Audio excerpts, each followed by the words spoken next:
Good afternoon, everybody. Welcome to the House Environment and Transportation Committee for Friday, February 23rd. Our first bill up is HB 918 for the state treasurer. Is the treasurer or someone from his office? You were sneaking back there? All right, welcome back to the House of Delegates, Mr. Treasurer. It feels very odd for me to be sitting up here looking at you. It's better on that side, trust me. Whenever you're ready. Oh, thank you. First of all, good afternoon, everyone. I hope you all are having a great day. I listened a little bit to the floor work, and yeah, I really don't miss that, guys. To my left is the Chief Deputy Treasurer, John Martin, and to his left is my public policy chief deputy, or my public policy deputy, Laura Addis. Before you today is House Bill 918, and I'm going to cut right to the chase. You all have a more detailed written testimony, and certainly if we need to discuss that more, I'd happily do so. But to get to the point, as we've taken on additional responsibilities, most notably recently the 529 program, and in addition to just various constitutional and statutory responsibilities, it has gotten to be a bit heavier lift, to be perfectly frank with you, trying to spread the staff out to cover different boards and commissions that we are appointed to. And quite frankly, we're still being appointed to. There's several that are under consideration by the General Assembly this year. So what we did was we took a look at the number of boards and commissions that we were on. I think it's 23. And we identified 4 that really didn't have much of a nexus to the office's core mission. Those 4 are the Maryland Agricultural Land Preservation Foundation, the Climate Change Commission, the Coastal Smart Council, and the Maryland Energy Administration.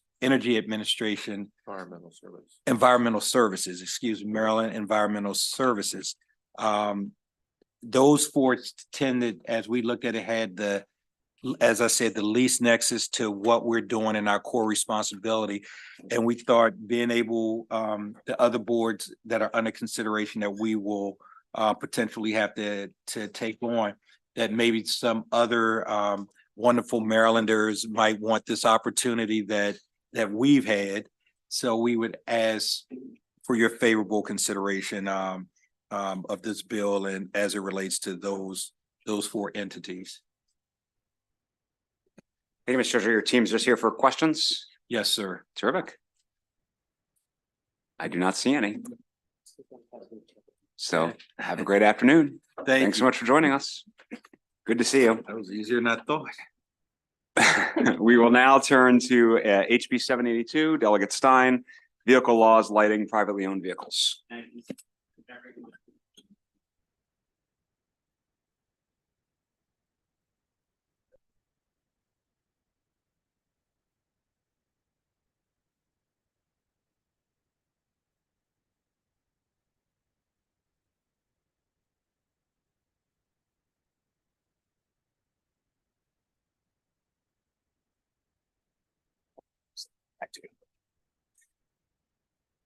Good afternoon, Mr. Chair, Madam Vice Chair, and committee members. House Bill 782 deals with the lighting that privately owned vehicles that are owned by volunteer fire department members and the fire police can have.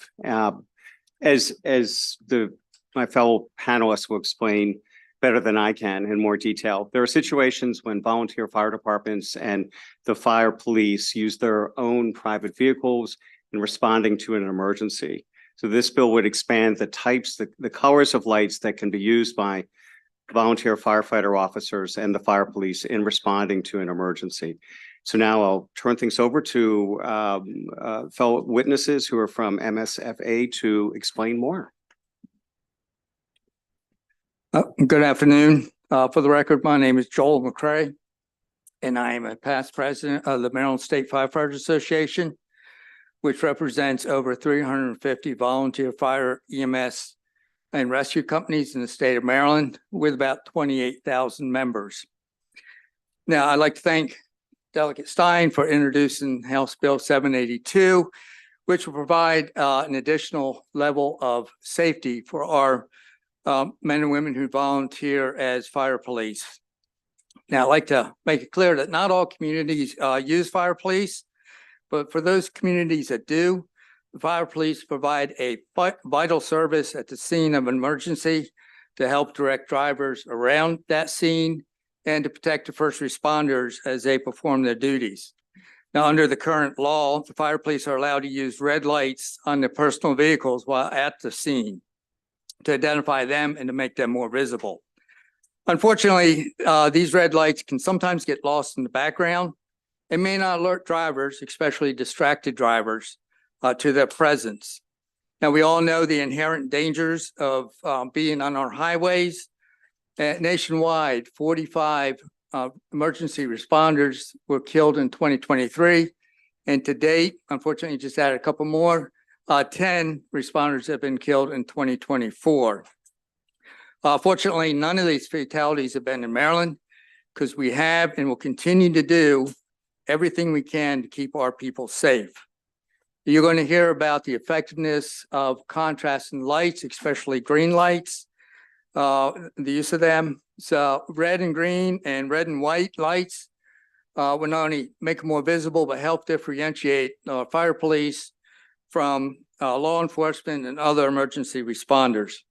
So I ask for a favorable vote today to help provide for the safety of those men and women who volunteer as fire police. And I thank you for your time. Good afternoon, Chair, Vice Chair, and members of this committee. My name is Robert Phillips. I am the Legislative Chair for the Maryland State Firefighters Association. I'm here today to talk about this House bill. And just so you understand, this House bill is about safety. It's about the safety of our volunteers that respond to the emergency scene. Predominantly, this has to do with roadway safety. As you've heard, there's been several people, many people every year that are struck and killed. This doesn't include those that are injured. You just heard about the ones that were killed. This bill will allow us to have a contrasting color so that the fire police on location don't blend into the background when you're driving up to an accident scene. I'm sure everybody here has done that. And you see all these flashing lights in front of you. It can become very distracting, and it's just like everything blends in, and it's all one color. This gives a contrasting color to draw your attention, to let you know that, hey, there's something prior to this. And a study was done in New York. It was a couple-year-long study, and they came up with the fact that a contrasting color does draw the attention. In New York, they were using the color blue. Here in the state of Maryland, we recognize that blue is for the police department, and exclusively, and that's a good thing. You see blue, you think of police. We're using contrasting color green. Green's got a unique feature about it. There are more shades of green that can be addressed by the eye, and it's quicker. The State Highway Administration evidently understood this. If you look at the back of their trucks today, they've got flashing yellow and green. Our president, Eric Smothers, has got a green light here, and he can show you red and green at the same time. You can see that it will attract your attention. You can see this will attract your attention, and that's what we're after. We want your attention to be drawn to this particular position in person. Thank you. I urge your favorable report, sir, and men. Good afternoon, Mr. Chairman. I'm Eric Smothers. I'm president of the Maryland State Firemen's Association. So thank you for your time and the committee members. Just as I was driving in this afternoon or this morning, I was watching State Highway Administration on 97 and a long string of traffic, as you know, trying to get into Annapolis. And believe it or not, there was a lot of traffic coming into Annapolis, and their lights were amber and green out there. So a lot of traffic was actually moving over to give them leeway. So that's what we're asking for our fire police. Our men and women are standing alongside the roadway. Sometimes red lights are very difficult to to see and blend in with the rest of the emergency apparatus. So we really need that additional lighting source to help slow traffic down and to help our fire police men and women as they stand alongside the roadway, giving the operators trying to mitigate the incidents a little bit more leeway and safety behind us while we're actually working the scenes. So any additional help that you could help us provide would be very helpful to slow traffic down and provide that extra margin of safety for our men and women as they stand alongside our roadway. So, and I appreciate your time. Thank you all very much. We have a question from Delegate Jacobs. Thank you, Mr. Chairman. I just want to make sure I'm clear on this. A couple of years ago, I sponsored the bill for the green and amber combination lights that you see now on state highway vehicles, et cetera. And that bill required, and it was I think that 6 states had already used it, or there was, if I'm not mistaken, 17% fewer accidents as a result of going from plain amber to green and amber. So it was definitely a safety move. But the lighting had to be equal. So if there's 4 green lights, has to be 4 amber lights. So I see that you're proposing red and green, correct? Yes. Or red and white. Correct. I think red and white was already on fire trucks, wasn't it? On fire trucks, yes, sir, but not allowed on private vehicles. Right. So now you're proposing to use green and red on private vehicles. Yes, That sir. would While only be turned on at the scene. Is at that the scene, correct? yes, sir. They cannot travel with them. And that would primarily be just like one light, like you have flashing there, would be just like one combination green, red on a private vehicle, or is it multiple lights? I'm just trying to understand so we don't get confused. See, and I was on ambulance crew for 15 years. I understand how people like to ride by with their eyes wide open and run over everything there because they're confused by the lighting. I just want to understand what we're doing as far as the number of lightings go for the maximum awareness.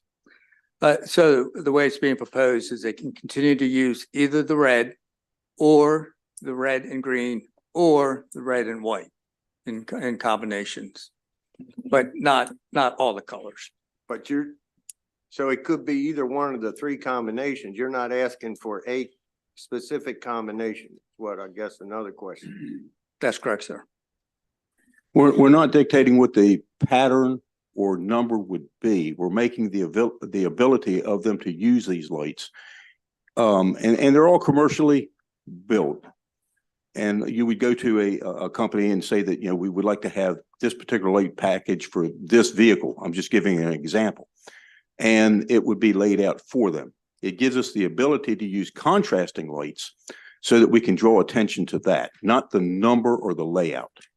Yeah, that's why, that's what was behind the legislation that I did, was the contrast in green and yellow. I'm just trying to make sure that we don't get confused with all the different combinations, because I know that every emergency agency kind of is specific, like the fire service and the police, they're blue and white, the fire service red and white, and just try and make sure we don't get too confused with all this. So what you're saying is 3 different combinations. It would be possible, yes, sir, with this legislation. All right, thank you. Delegate Naraki. Thank you, Mr. Chair. Delegate, thank you for this bill. It's a great bill. I'm a member of one of our local volunteer fire departments. I think it's important. My question, though, is not about this change, but about something else inside the law, just for clarification, could be from anyone on the panel. I see that it's only 5 private vehicles that are allowed to have this, and I'm just curious where that number came from. I know many volunteer fire departments have a lot more than probably 5 people that would qualify here. So I'm just wondering why that's sort of so restrictive there, that number. Why 5? Why not 10? Why not 15? Where did that 5 number come from? I'm not sure the origin of it, but the reasoning is the statute as it's now written is for the fire officers. In other words, the chiefs of the company, and they limited that to 5 people. So not everybody be running up and down the highway. The fire officers are allowed to operate their lights en route to the scene. Fire police do not run their lights en route to the scene. They only turn them on once they are on location so they can direct traffic. With all the red lights, fire equipment can have red and white while it's traveling. Once it is stopped, and I think the law says when you put it in park and apply your parking brake, then it goes to red only. And that seems to be where the problem is. All the red lights and then darkness below them blend in, and you can't see that one light or that one vehicle that's short of the accident. I'm going to use an emergency scene. You can't differentiate that with distance. The contrasting light gives you the ability to do that. No, and I appreciate that. And I'm fully supportive of that. My question though is really, when I think about my fire company, when we're talking about the officers, right? You work through your chief and your captains and your first lieutenants, your second lieutenants. There's a lot more than 5 is where I'm getting at there. I think that's a sort of an arbitrary number that's probably arbitrarily too small, in my opinion. So that's where I was trying to understand where that 5 number came from. The 5 number applies to the fire officials. It does that does not apply to the fire police. You can have as many fire police as you want that the county will allow, because this comes under the sheriff of the county. Okay. Thank you. Delegate Davis. Thank you, Mr. Chair. Excuse my not knowing about fire, the whole process. I know we have them in my county in Charles, and I believe we have fire police already. Mhm. And they have cars that are designated for the fire police, right? Their personal vehicle. They're using their personal vehicles? Yes, ma'am. Okay, and they're using them without lights? No, most of the fire police folks that are operating on our highways, they are currently only allowed to use a red light only. And that's only why they're stationary. Okay, so only while they're stationary and only while they're at the scene. Please explain to me why you need to differentiate the fire police. The fire police are usually the men and women that are helping the local police jurisdictions directing traffic. That is their primary role. Why the operational officers are mitigating either the crash scene or the fire and taking care of that. The other folks, the fire police specifically, are for traffic direction and mitigating traffic away from the incident scene. Thank you. Thank you for your patience. I have another question. If you have it on your personal car, how do you take it off? Some of the folks that have these, they've had them on their own, paid for them on their own, and that's why there's not a physical footnote here, that they've actually went out and purchased, or their department has purchased lights for them to go on their personal vehicles. So this is just a very small version of what you may see out there. Some folks have it on the top of their vehicle. Some people have it down along their border of their car, but they're utilizing their own personal vehicles while they're doing that. There are very few departments here in Maryland that actually have a specific designated fire police vehicle. You were to go across the line into Delaware, you will probably see larger vehicles, sort of like the SHA trucks with the aero boards and so forth. These folks do not have that. So they're local to their department, individual department. So there are folks that would have normally been operational. Some of these folks could have been firefighters, but because they started to age out or might have had a medical issue, they still want to be part of the fire service. And that's the way that they can do that, is still act in a fire police role and wind up doing traffic direction. Okay, thank you. Thank you, Mr. Chair. Delegate Holmes. Thank you, Mr. Speaker. Thank you, Mr. Chair. I just wanted to ask a couple of questions here. Good to see you all, Bob. I want to ask you a question about the Fire and Emergency Medical Services Coalition. This particular piece of legislation has gone through that Fire and Emergency Medical Services Coalition, has it not?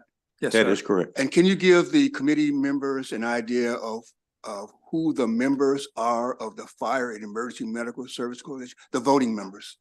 Go ahead, Joe.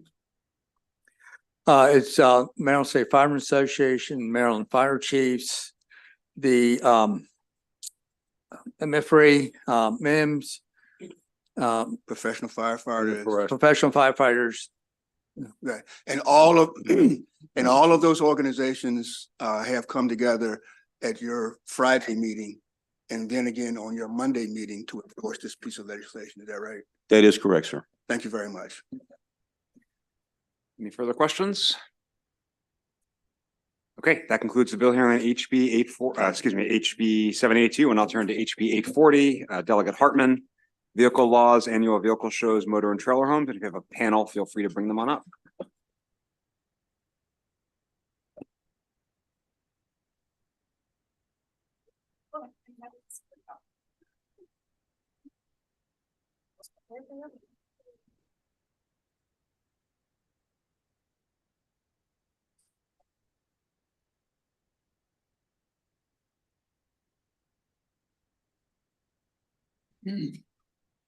Good afternoon. Thank you, Mr. Chair, Madam Vice Chair, and members of the committee. For the record, I'm Delegate Wayne Hartman, House Bill 840, Vehicle Laws, Annual Vehicle Shows, Motor and Trailer Homes.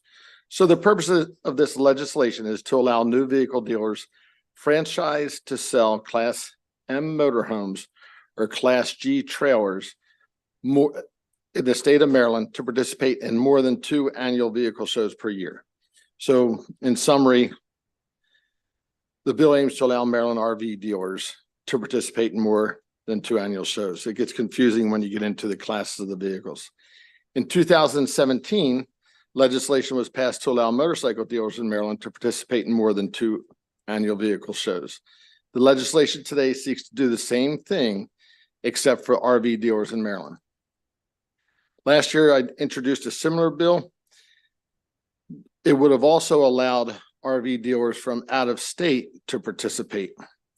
This legislation does not do that. Last session, there was opposition from the RV Association.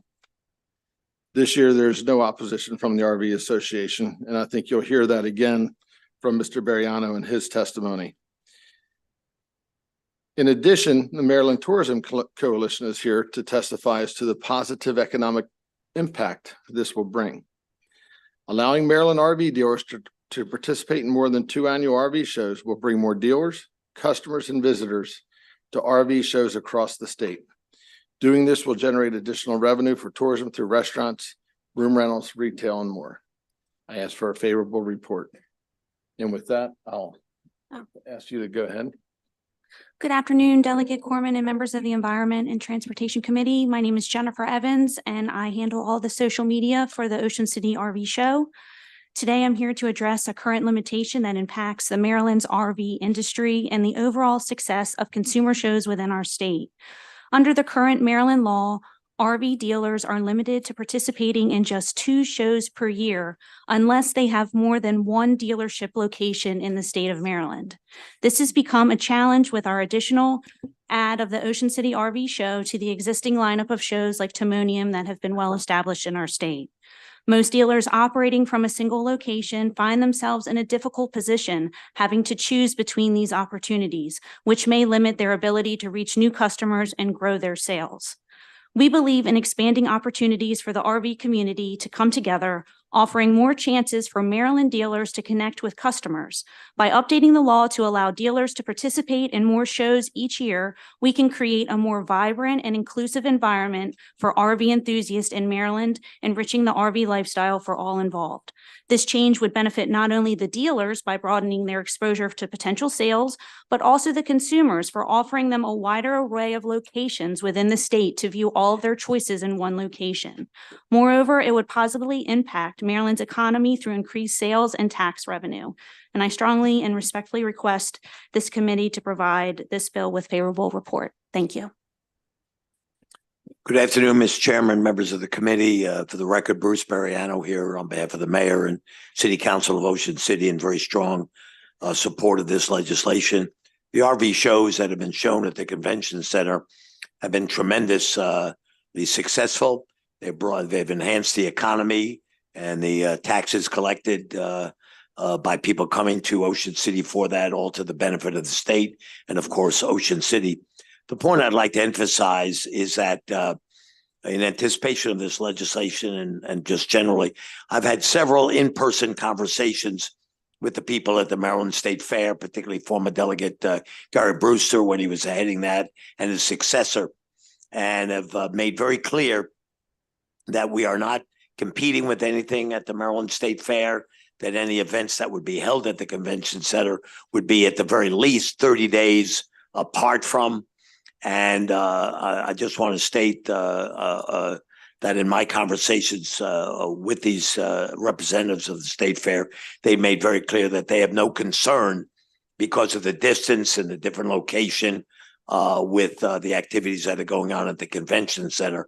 We do not in any way mean to interfere with or give harm to anything at the Maryland State Fair concerning their having their RV shows. I think that was a consideration previously on this issue, and that's why I wanted to, I made those overtures, had those phone calls and conversations, and want to make those representation. Thank you very much. That's good. Good afternoon, Chair, Corman, and committee members, and happy Friday. I am Ruth Toomey, the Executive Director of the Maryland Tourism Coalition. I am here on behalf of our members and are writing to express our support for House Bill 840. Our members do include the Maryland Association of Campgrounds, the Town of Ocean City, Worcester County Tourism, and many other small businesses that would benefit from the passing of this bill that lie within the Town of Ocean City and surrounding areas. Allowing Maryland dealers to participate in more than 2 annual RV shows will bring more dealers, customers, and visitors to the OC RV show, as well as to the Town of Ocean City. Doing this will generate additional revenue for the Ocean City Convention Center, the state, and increase tourism to Ocean City and generate more business for restaurants, hotels, and more during a slower period of time for this resort town. Outdoor recreation in the state of Maryland generates $8.3 billion. RVing is listed in the top 5 industries, second to boating and fishing, followed by hunting, shooting, trapping, motorcycling, ATVing, and equestrian. RVs cater to the recreational consumer with a disposable income and are often considered luxury purchases, which also means they have money to spend while they are in town at these at the hotels, restaurants, and attractions in the Ocean City. Skip over all of that stuff. These changes are intended to capitalize on Ocean City's reputation as a tourist destination in order to increase sales opportunities for the 9 RV dealerships in Maryland, 8 which are on the other side of the Chesapeake Bay Bridge. Tourism is a very important part of Maryland's economy. In fact, it's the 10th largest private sector employer, creating 187,296 jobs. Tourism creates $2.3 billion in state and local taxes, saving Maryland households nearly $1,000 annually in their state taxes. According to RVpark.com, Maryland is home to 89 RV parks. These parks attract visitors that are both Maryland residents and out-of-state residents who are spending money and making an economic impact. There's now non-traditional RV camping through an Airbnb style business called Harvest Host that allows wineries, farmers, and breweries.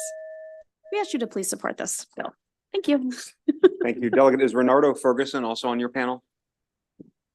You know, unfortunately, for some reason, there were challenges getting here today, so I believe that that's not the case, but thank you for asking. Any Delegate Jacobs? Thank you. Thank you.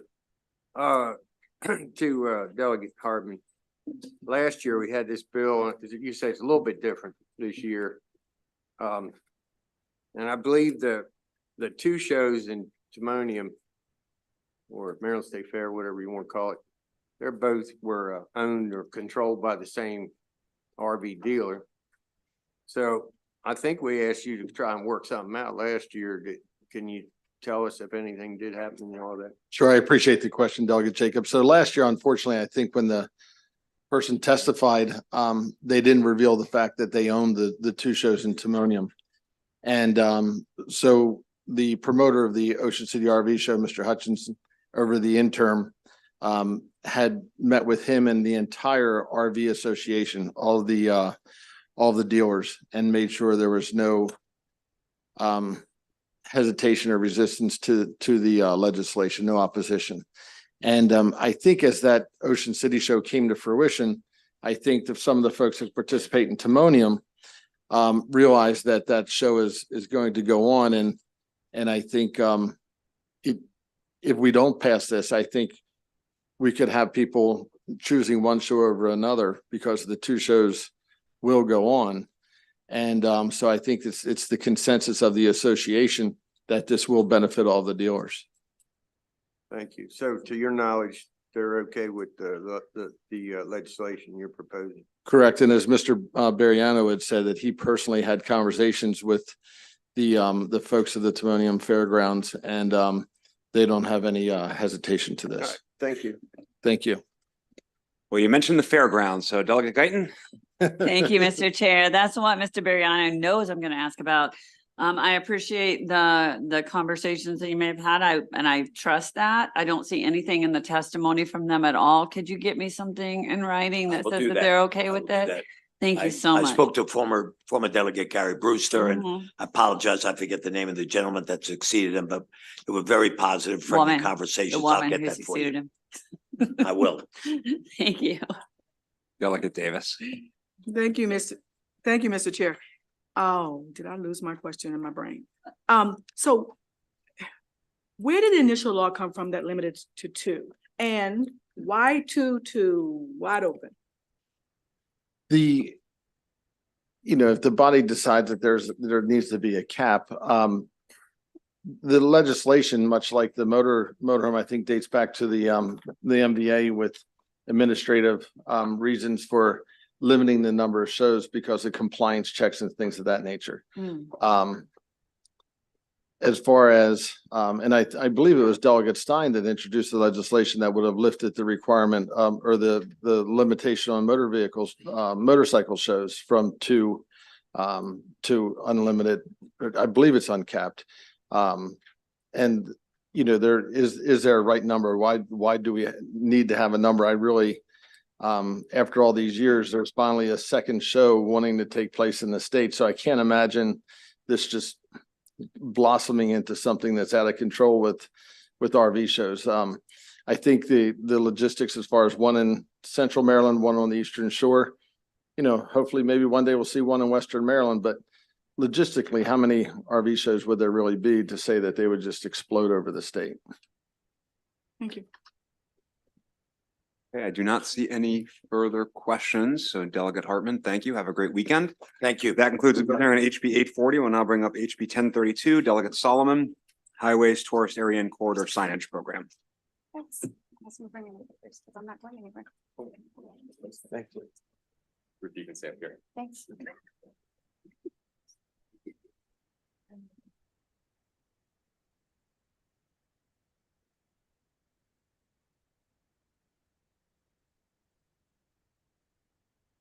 Good afternoon, colleagues. Good afternoon, Mr. Chair and Madam Vice Chair. It's nice to see you in your new roles. We miss you in appropriations, which is where I was detained. I appreciate the committee's flexibility. We had a voting session that ran a couple of minutes over. So I am here today for the record, Delegate Jared Solomon, to present House Bill 1032 on the Tourist Area and Corridor Signing Program. And this is actually a bill that you all heard last year. So I won't bore you with the details of it, but we've made a number of changes. But just very quickly, the bill basically formally codifies and updates and brings back a program that has existed for a long time and then just sort of stopped because it was operating really at the discretion of the folks at the State Highway Administration. It was a partnership between MDOT and the Commerce Department, and it's responsible for what many of us probably recognize as those brown wayfinder signs that say, visitor center or tourist attraction XYZ, golf course, winery, all the wonderful things that are in, frankly, every corner of our state and in every community in Maryland. And again, that program was really operating off book. So as of the last 4 or 5 years, even though it's still on the website, so if you're a small business owner and you Google, how can I get a sign on a state highway? It's still there. The State Highway Administration, particularly under the last administration, had not put a sign up for years. So actually, that was the way that this was brought to my attention. You're going to hear from one of my constituents who has an urban winery, but we've got businesses, and I know there are a couple of folks who are going to be here to testify. They are held up, I guess the Senate's doing alcohol day today. So a couple of breweries and distilleries who have submitted testimony who are going to be here to testify, again, from every corner, are being detained over in the Senate by our colleagues. But what happened with Damon was, and you'll hear from him, he tried to apply for a sign and was basically told the program doesn't exist anymore, even though it's still on the website and the application is still there. So we brought this bill forward last year. We worked with the entire tourism community. We made a couple of updates to the program, basically took what was the guidelines of the program, again, in uncodified language, just sort of operating off book, put it into a bill, updated it to reflect the fact that the state looks different than it did a decade ago or more when this program started. We added in a requirement that they should create a sign for breweries and distilleries, which obviously you all hear a lot from the ag department. We know is a huge growth industry for our agricultural side of our economy, but also for our tourism industry. We have some of the best distilleries and breweries in the country in our state here. And then last year's bill actually had a provision to help some of the counties that didn't get the signs previously, also had funding in here. Obviously, from last year to today, we are in a very, very different fiscal situation that we hear every day in appropriations, and I'm sure you do as well. So this bill actually now has no fiscal note. And, in a perfect world, we would have loved to have been equitable and continue to have the state fund the signs. But in this version of the bill, in this year's bill, essentially businesses are being required to pay for the signs. There's also an opportunity for the State Highway Administration to essentially charge an annual administrative fee, which they do on some of their other signage programs, to implement the program to keep an updated list. So the bill has no fiscal note. Businesses are, I think, as you'll hear, happy to pay for getting those eyes on their businesses. And one of the things that the new administration said last year was, please work with us. We're going to try and do this. So we've continued that conversation. There is an informational letter in here from the State Highway Administration. Many of the new changes on this year's bill were incorporated in conversation with them. We're continuing with those conversations. This is pretty close to the outline of sort of what a program that they would be fine with looks like. And so we're going to continue that conversation and hope to have a final set of amendments from the State Highway Administration by early next week that the committee can consider. And with that, we'll turn it over to my panel, but happy to take questions.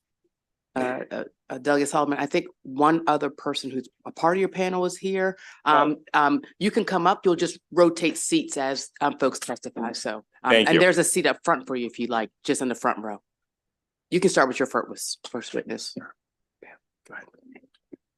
Hello again. Once again, I'm Ruth Toomey with the Maryland Tourism Coalition. And I've also sat on the committee for the Highway Tourism Quarter Sign Program, which is referred to as the TAC program. Just a little back history of it is that this sign program has been funded by the gas tax and by infrastructure money, which is all depleting quickly in this fund. So this puts this program at the bottom of the list for the State Highway Administration. Sorry, it's Friday and I am ready to go home. I don't know about y'all, but the proposed legislation will have the applicant pay a fee for design and installation of the sign, as well as an annual fee to keep the sign remained on the highway. Revenue currently is not included in the transportation budget, so I see this also as a way of putting some money into that budget. Prior to the sign program, there are 6 counties that are stuck in an old sign program called the State of Maryland Tourism Attraction Sign Program. This program has not been revised since 2015. But with it, there is an annual fee to participate, which was estimated at $525 to $1,000 a year. That included regular maintenance of the signs. As the program we're discussing today, the TAC program, there is certain criteria that needs to be met, as well as guidelines for the highway placement. There's also current signage displayed on the roads that have already closed up, but they're still up there. There's no staffing to go through the signage program, to take those signs down, to go through the applications, pull the applications for those that have closed. Basically, if we don't reevaluate the sign program, make some changes to it, it will simply go away. There are businesses that are here today that are willing to pay for the signage. Again, they do have to fill out an application and meet application requirements, and they just cannot pay for a sign and deem wherever they seem appropriate to put the signage. While the role of the State Highway Administration is to get drivers through the state swiftly and safely, the TAC sign programs are important to navigating throughout the state. And this is important for tourism to get both our domestic and international travelers through our state. And if you've driven down the highway, you may have seen a sign that said, oh, I didn't know that was there. I'm going to stop there next time we go there. So we are asking.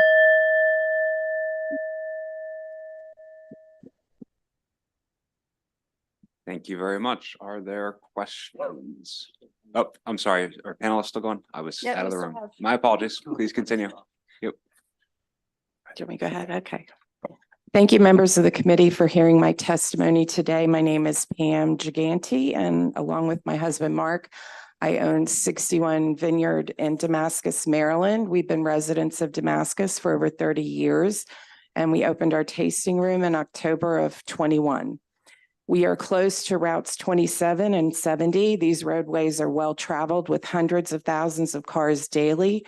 Most of these travelers do not even know how close they are to our vineyard and many others. Signage would help with this. We are also neighbors to Loudoun County, Virginia, home to over 50 wineries where so many Marylanders travel to visit. Wouldn't it be nice if they knew they were driving by wineries on the way to Virginia? Signage would help with that. We need your help to let people know that they are in a great wine growing region. It's time that the state of Maryland recognize truly world-class wines are being grown and produced right here in our state. We live in a time when traditional methods like print media are non-existent or too expensive for small operators to afford. We used to have our local Gazette. It was great, but it's gone. Social media is great also, but not everyone uses it. Google helps, but only if somebody types in a request. The one proven way to let people know where we are is signage. We are generating 9% sales tax plus other taxes on all of our wine sales. Our increased sales will mean increased revenue as well. A sign is such a small thing for the state that could make a world of difference for a small business like ours and so many others. Thank you for allowing me to be a part of this hearing. I hope for a favorable vote from you. And if you're ever in the neighborhood, please stop by. I'd love to show you the vineyard. Good afternoon, Chair Corman, Vice Chair Boyce, and members of the committee. Sorry, I'm out of breath. I ran from the Senate where I was testifying. My name is Jamie Winden, and I am the president and founder of Lion Rum Distillery in St. Michael's, Maryland. I truly appreciate the opportunity to be here, and thank you for all your attention to helping small businesses in every way. Every single thing makes a difference. My distillery, you may know, is located in a very lovely town on the Eastern Shore, but it's very small. With under 1,000 residents, we absolutely rely on tourism to support our small business. Signage is critical, as you've heard, for anyone traveling the roads, but especially for tourists looking for attractions that will most interest them. We have a unique situation of our main street being a state highway, which means we can't really do anything on that highway without a lot of permission. Furthermore, our historic town has serious limitations on signage. So no matter how much I want to spend, I can only have like a little tiny sign. And so we're located just off Main Street, and the winery, the St. Michael's Winery, is right in front of us. And as long as I've lived there for over a decade and been in business over a decade, they've had a big, beautiful, giant sign with grapes on it, and we have nothing. And the brewery doesn't, and the museums don't necessarily. And so it's just letting people know, to Pam's point, exactly what is around them and how they can get to it. I just can't emphasize how much a sign would help and how critical it can be and how it would make a difference in supporting all of our small businesses, especially alcohol manufacturers. But also I travel as well. And when I'm driving and I'm looking for things, you shouldn't be Googling and driving. You should be looking at the beautiful signs on your highway. And so I just want to say, thank you for your consideration in this. We will do our part.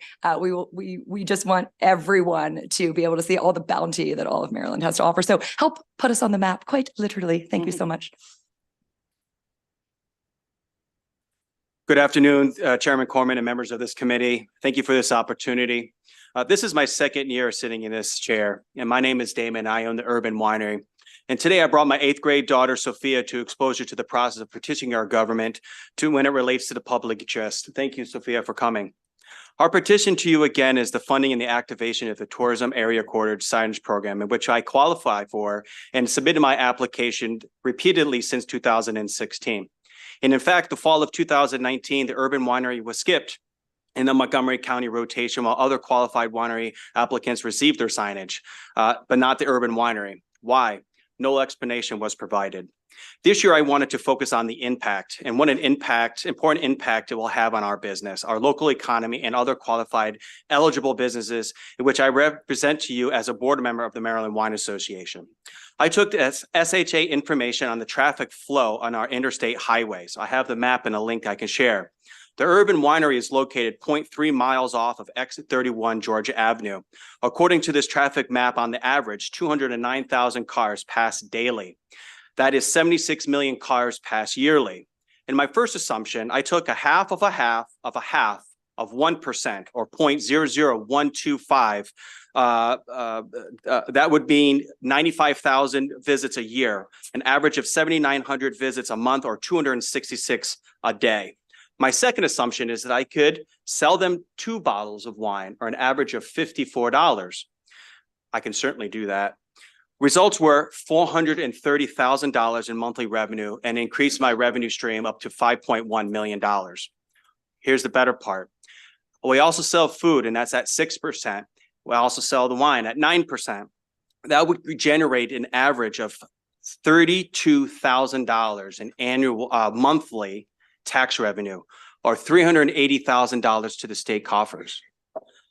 These numbers are real and clear, and it has a real impact. I hope that you follow favorable on this bill. Please drink Maryland wine. Thank you. Thank you. Does that cover all your panelists? Or do you? You know what? Actually, we just had one other person. Yep. Make it over from the Senate. Great. They were released. Just 2 seconds ago. Good afternoon, everyone. How are we doing? My name is Monica Pierce. I'm the founder and owner of 10th Ward Distilling Company based out of Frederick, Maryland. We've been open 8 years now. We source everything locally. So all of our grain for our whiskey is grown within Frederick County, as much from manufacturers locally as we can. We are here in support of this bill, mostly because we want to be able to have parity with the opportunity that others have, wineries in the past, others in our industry in other states, something that I think Maryland is far behind on that we should be able to advance in.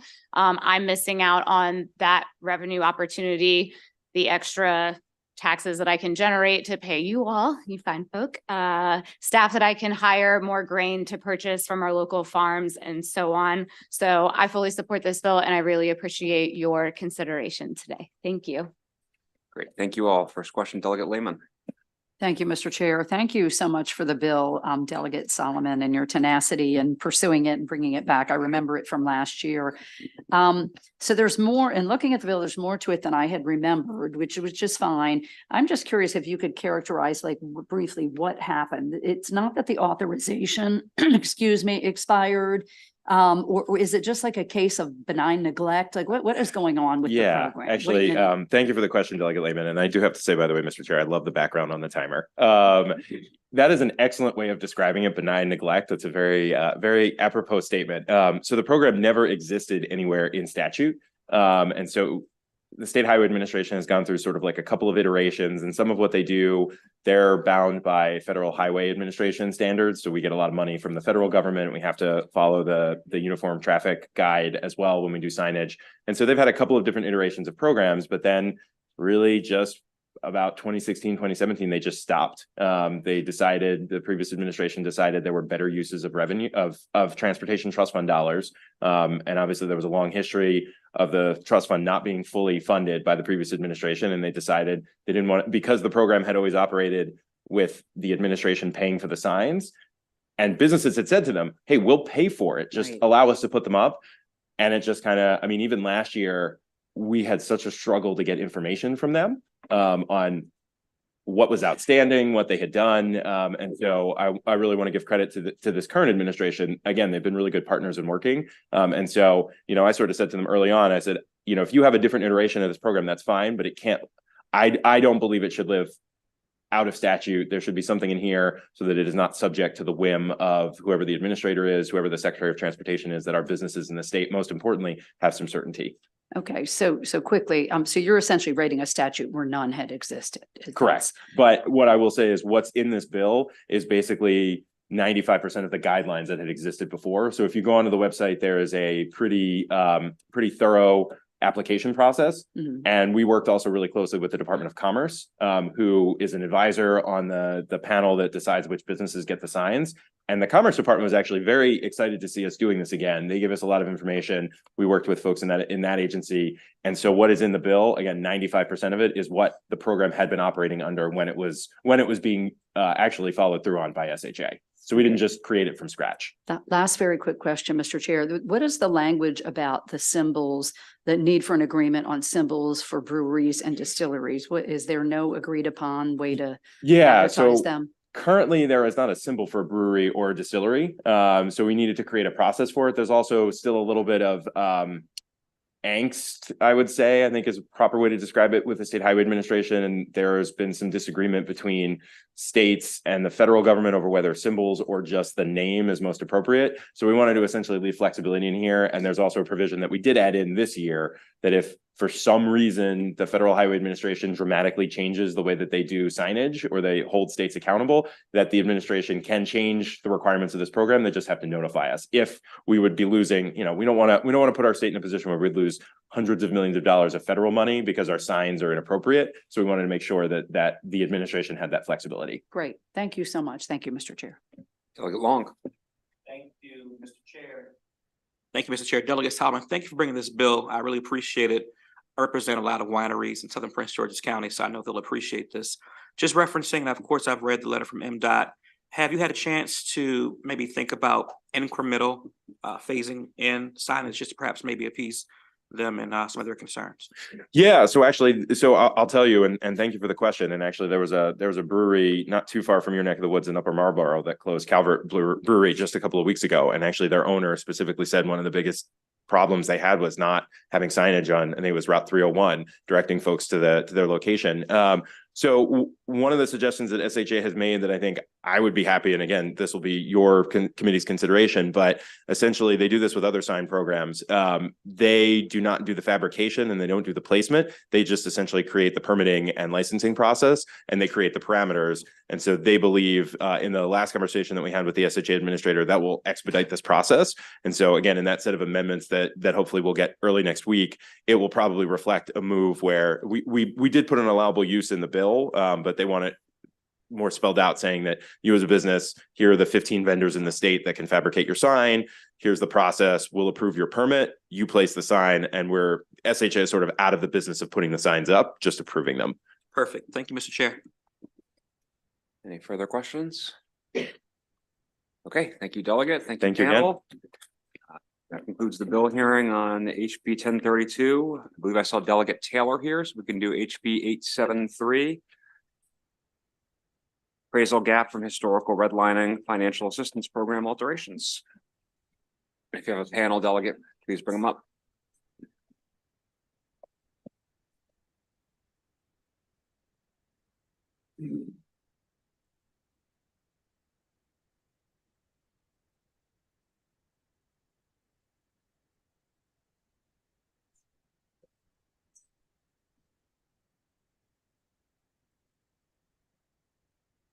Good afternoon.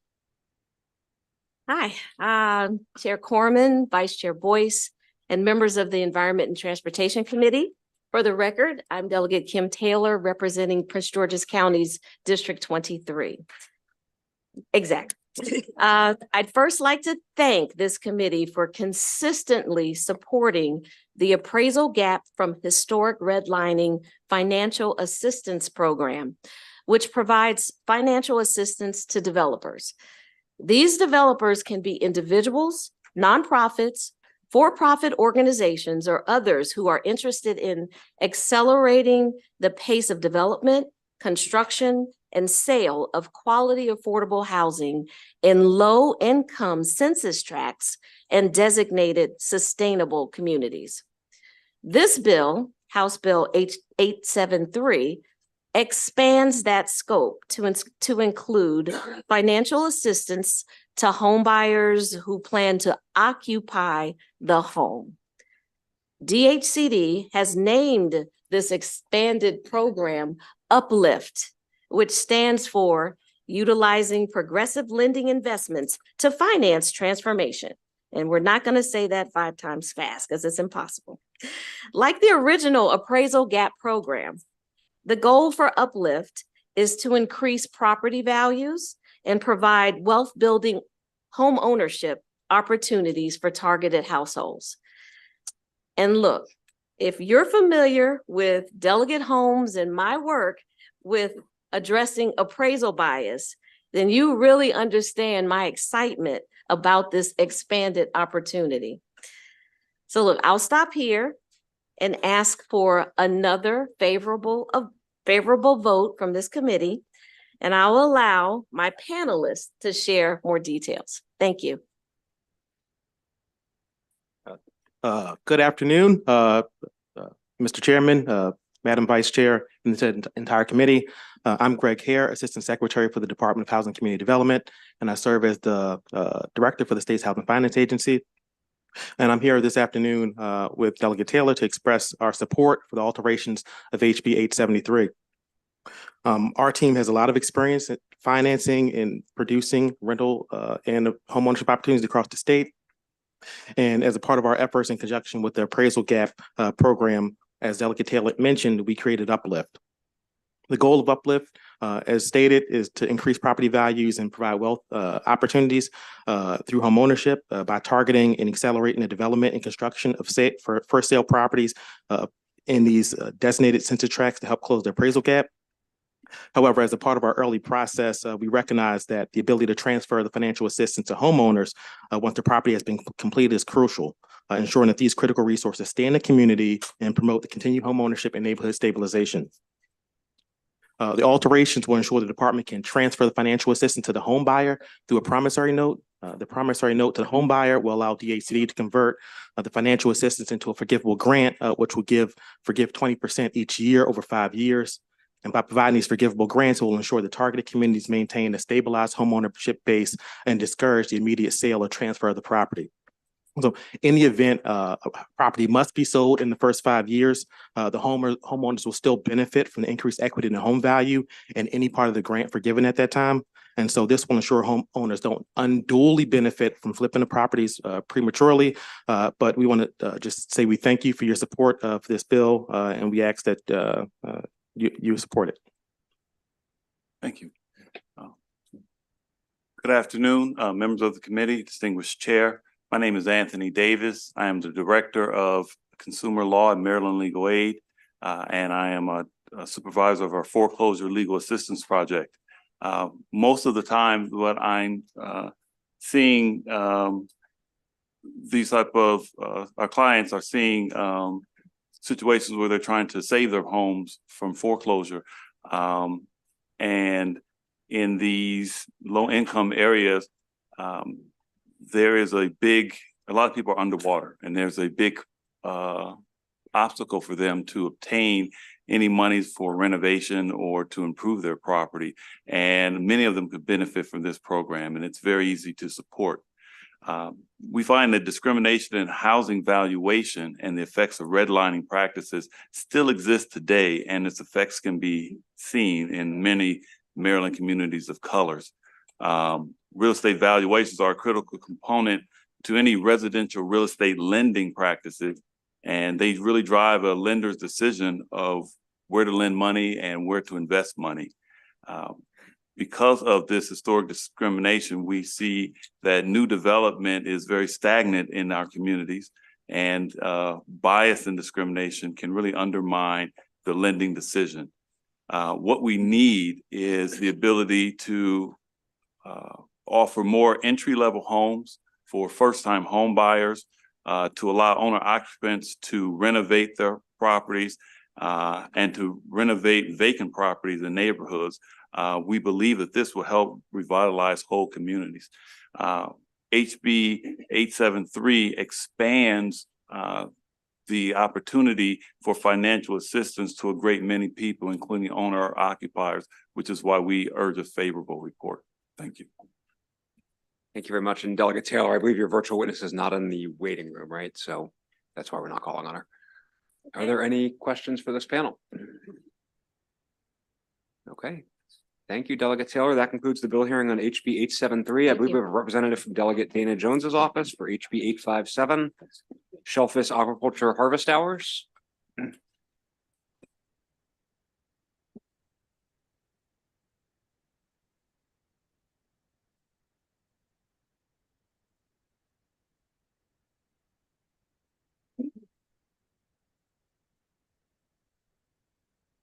Good afternoon, committee, Chair Corman, Vice Chair Boyce, members of the Environment and Transportation Committee. For the record, my name is Josh Paper, and I'm Delegate Dana Jones's Chief of Staff. I come before you today to introduce HB 857, Shellfish Aquaculture Harvest Hours on her behalf.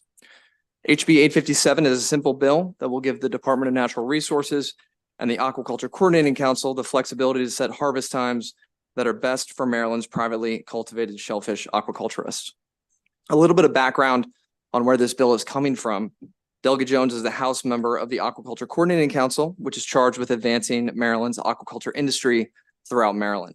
As part of that work, the council establishes a number of work groups to address possible solutions to issues faced by aquaculturists.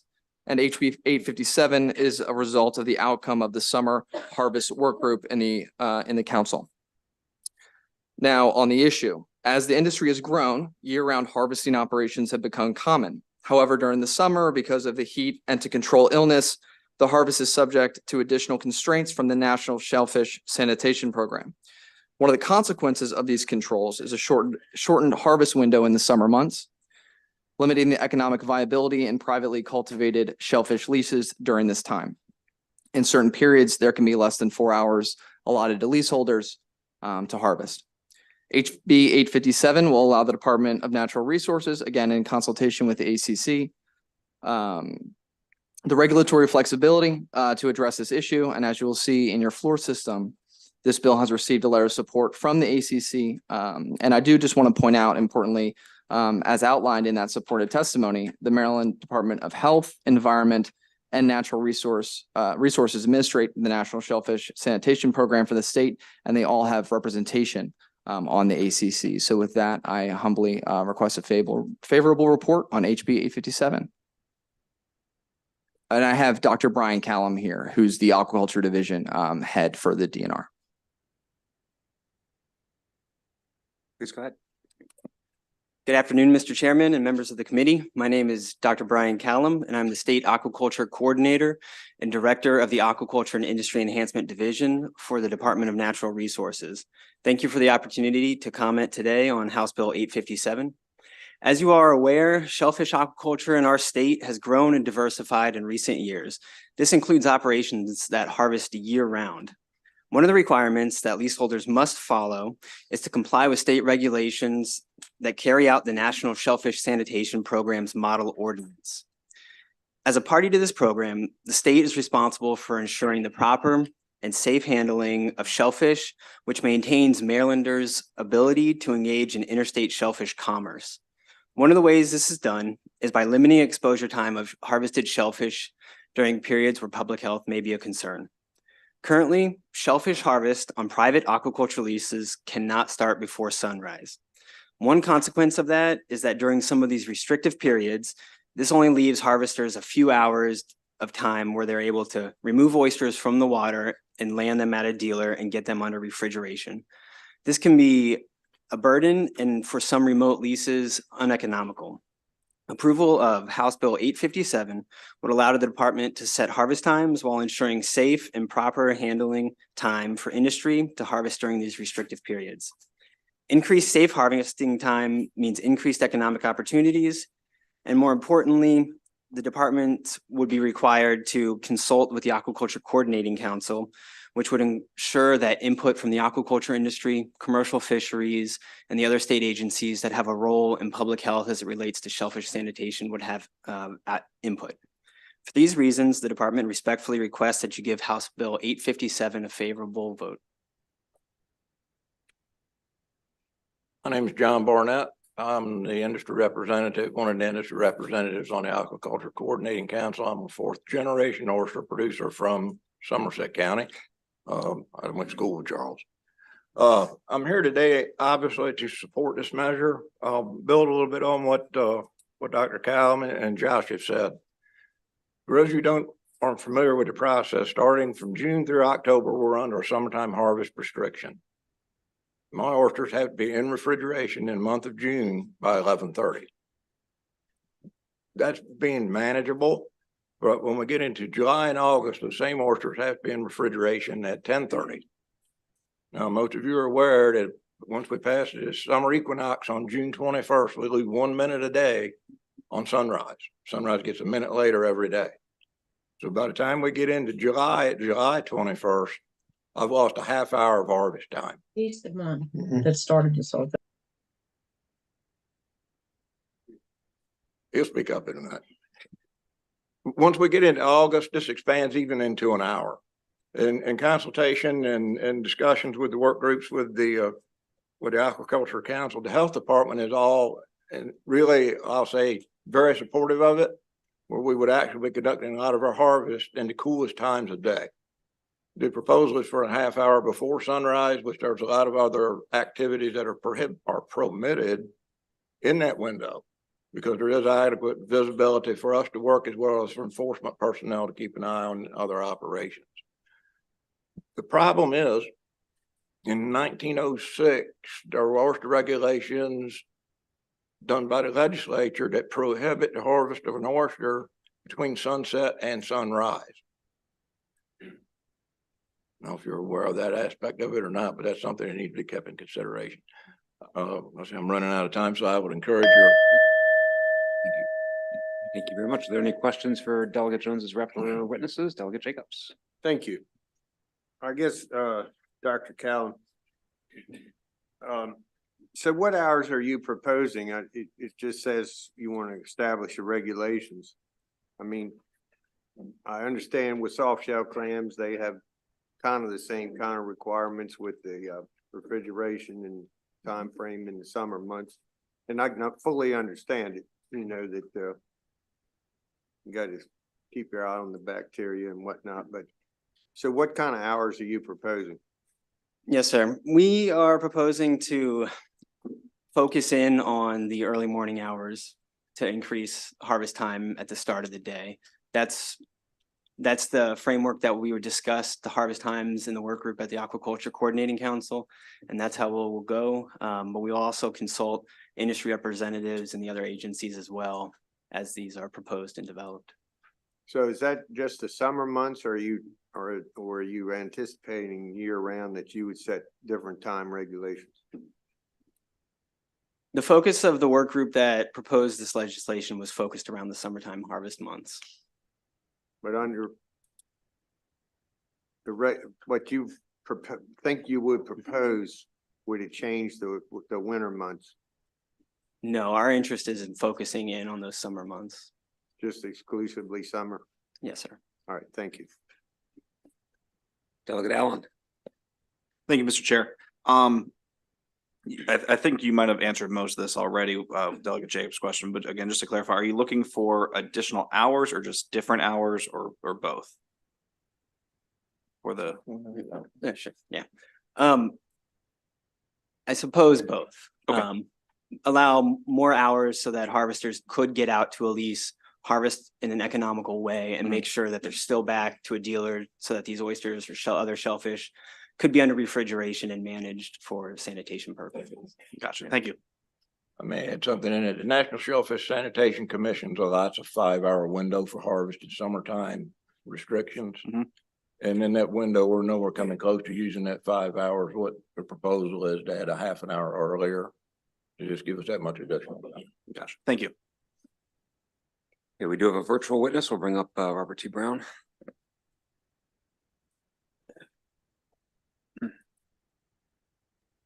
Can you hear me? We can. Please go ahead, sir.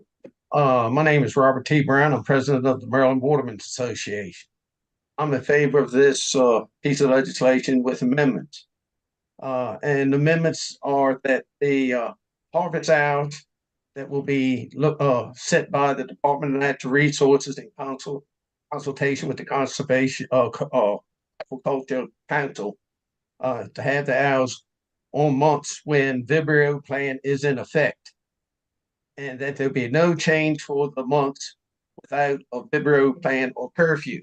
And the reason for this is we all on the same page pretty much, but when it comes to the winter months, the commercial industry can't start till sunup. Now you're going to have some of the people who are doing aquaculture starting a half hour earlier. And I believe if you let everybody start that time of year at the same, that would be better off for everybody. And if even this gives the Department of Natural Resources and Aquaculture Council more flexibility in case they have to make it a little longer than the months they got now or a little bit less. It's not much of a change, but it's some change into it. And I also believe that the months of regular oyster season starting a different time than what the aquaculture is could cause some problems. Then you'd have a difference with the Marine Police enforcement. I just want this to be taken under consideration. Thank you very much.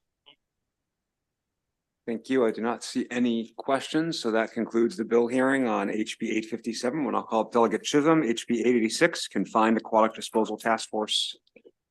Thank you, Mr. Chair. Yeah, feel free to bring up your panel. I don't have a full list here, so whoever you see fit. Bring forward.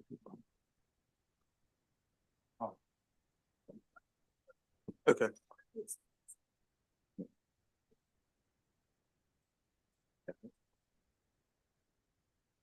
Let's line up here.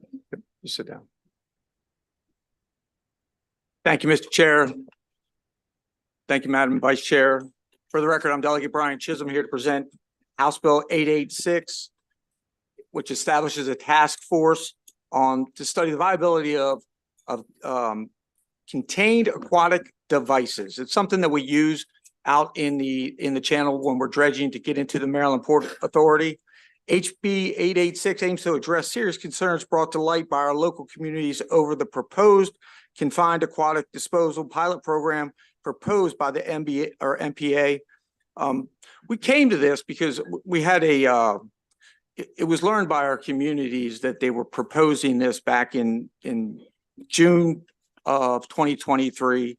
And we had an open meeting and we invited the Maryland Port Authority. They showed up, and then we invited the community members. And it was one of those meetings where it was very emotional. People were very upset. They felt like they were held in the dark. So we wanted to work together to find out how we can alleviate this. And as you can tell, I'll be honest with you, I don't think I've ever had a bill where I have 53 favorables and no unfavorables.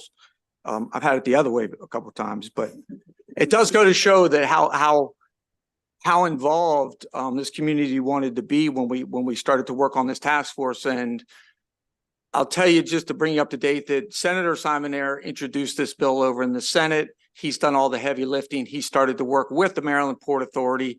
They've been great to work with. We've had some disagreements, but I think now we finally have agreed on who should be in the task force and how we go about producing the task force. So I have taken my bill and added amendments so that it mirrors the bill that was passed out of the Senate unanimously, to make sure that we're on the same page so we could get it passed through both houses without too much difficulty, hopefully. On June 7th, we did have a meeting, both Senator Simon Ayer and myself. We met with the Maryland Port Authority at the time, the Maryland Port Authority Director leadership team and Mr. Bill Doyle agreed that they would pause the CAD pilot indefinitely. Unfortunately, on June 13th, Mr. Doyle ran into some difficulties, or as how I say it, and he resigned immediately from the Maryland Port Authority, which then put us in a little bit of jeopardy. On June 16th, Director Brian Miller took over. He was always in open communication with me. He said, we're still in the pause state, but we are looking for a permanent director. He was interim director at the time. And on February 5th, they did finally make the announcement they had hired Mr. Jonathan Daniels out of Florida to take over the Maryland Port Authority. And we spoke about the CAD task force, and he understood the concerns of the communities and everybody involved. So we did start to work together that if we are ever going to move forward with this, we want everybody 100% committed that it's safe for the waterways, it's safe for our communities, it's safe for the environment, and that every stakeholder has a voice and a seat at the table. So we put together the task force, and with the task force, we also have added the Bay Enhancement Work Group, which I hopefully I gave to the committee, is a quite extensive list of state departments and other groups, environmentally friendly groups, commerce groups, just to make sure that everybody is comfortable with the CAD task force. And on the task force, Senator Simon Ayer and I wanted to make sure we had at least one person from every waterfront community, one in Baltimore City, one in Baltimore County, and one in Anne Arundel County. DNR is already on there. We wanted to make sure that we had somebody appointed by the Senate President and somebody appointed by the House of Delegates Speaker. So I feel like we've really worked hard to make sure we had everybody put into this task force to help the community feel better, to help all the stakeholders feel better. If we are going to ever do one of these CAD pilots, that everybody's voice is heard. Ironically, last year in HGO, the way we do things, we are floor leaders for other people's bills, and I was the floor leader for Mr. Speaker Pro Tem Stein's dredge material bill, HB 586. I didn't know at that time that it would be my first step into moving towards a masters of what dredge material really is, but it is actually fascinating what they do with some of the stuff. But with that, I have a slide presentation. If anybody wants me to get into it, I can do it real quick. It's really up to the committee. I know it's Friday and I know you have a lot of bills. Why don't we hear from your witness, if that's all right, Delegate? We do have a copy of this as well, so. Absolutely. Mr. Chair. Don't hit it.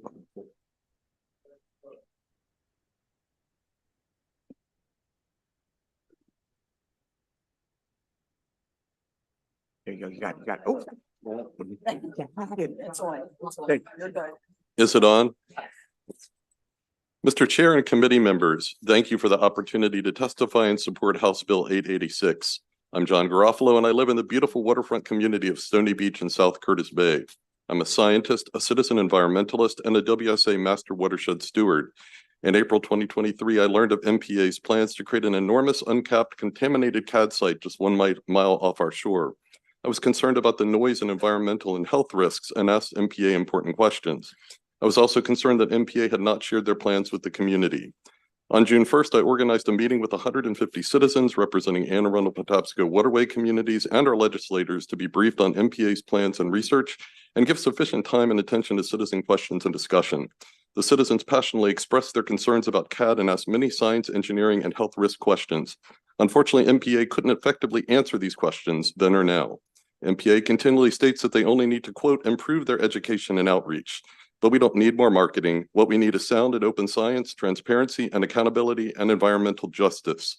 The citizens have stated that clearly. Risks aside, I can't fathom that it's okay to destroy 20 to 220, 166 football fields of healthy riverbed in an already highly distressed Chesapeake estuary near already environmentally distressed residential communities. Our area in 21226 has long been the state's dumping ground and is one of the most polluted zip codes in the nation. Our community sits within hundreds of feet of 2 coal-powered power plants and a sewage treatment plant and multiple polluters upstream. I strongly support House Bill 886 and its independent investigatory role, independent scientific expertise, and meaningful citizen and legislator inclusion.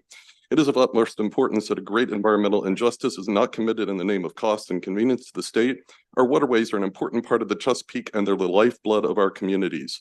Thank you for hearing me today.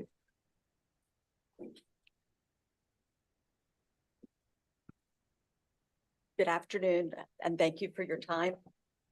My name is Ruth Sliviak, and we reside on the waterfront community of Rock Creek. We happened to find out about the CAD project purely by accident, not by any type of formal notification from the MPA or any other agency in late May.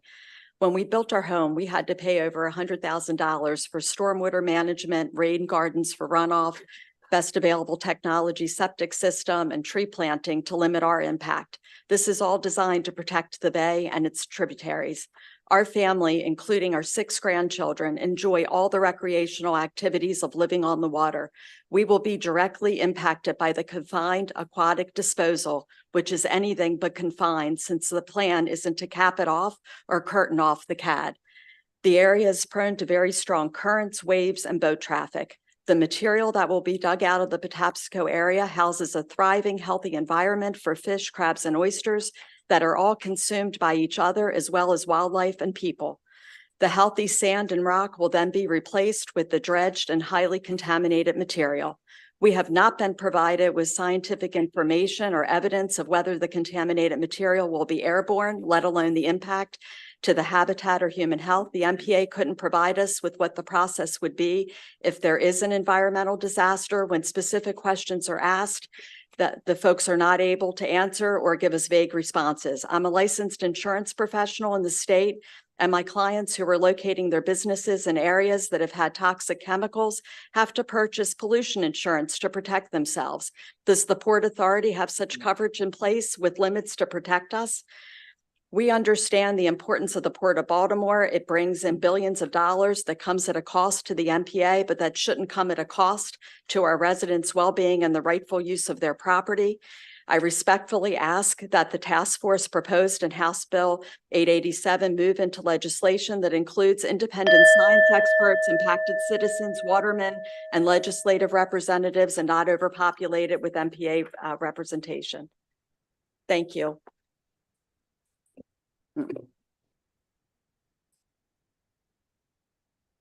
My name is Greg Sliviak. We live on Rock Creek in northern Anne Arundel County. We're less than a mile from the proposed CAD project.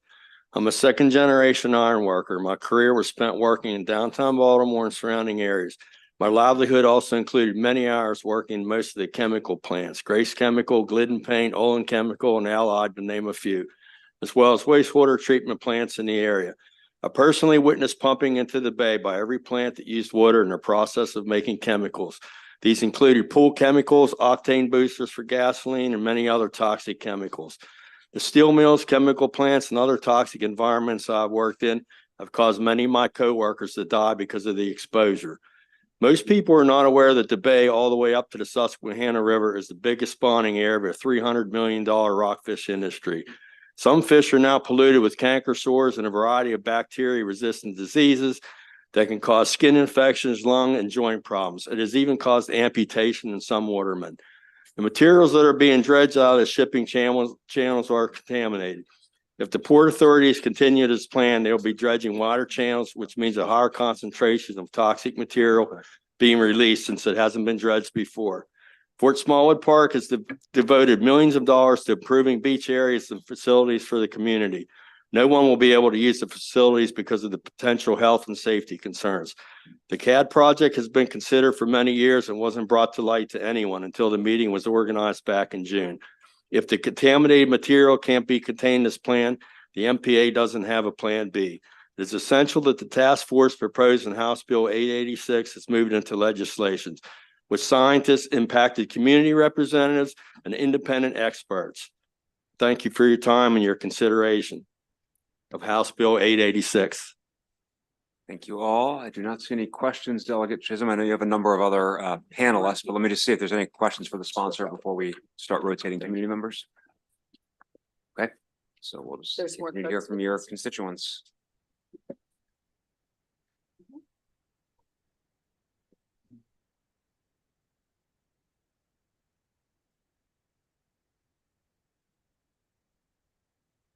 Go ahead. Do I push the button?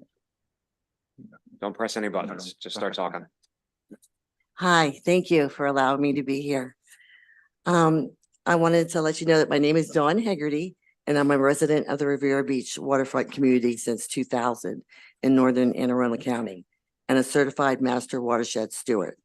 In the past 16 years, my family and I have been actively involved in advocating for others and volunteering in our community.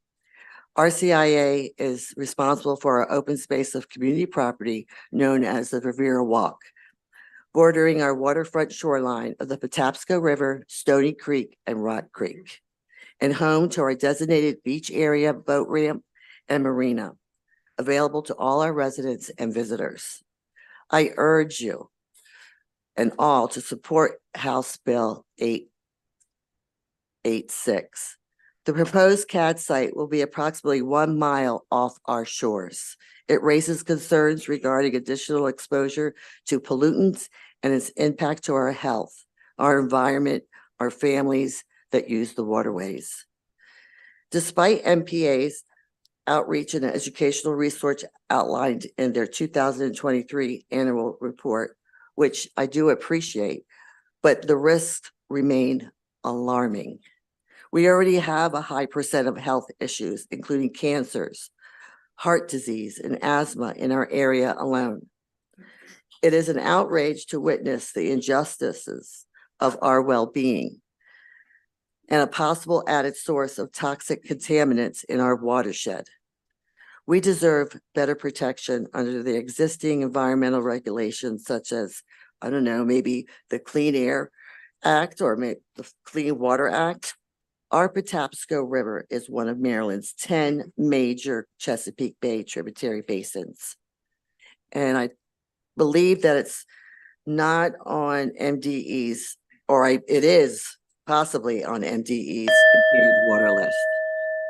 I fully support House Bill 886. It's important that the task force be inclusive in the unbiased entities listed in the bill to ensure the state has full disclosure, transparency, and accountability.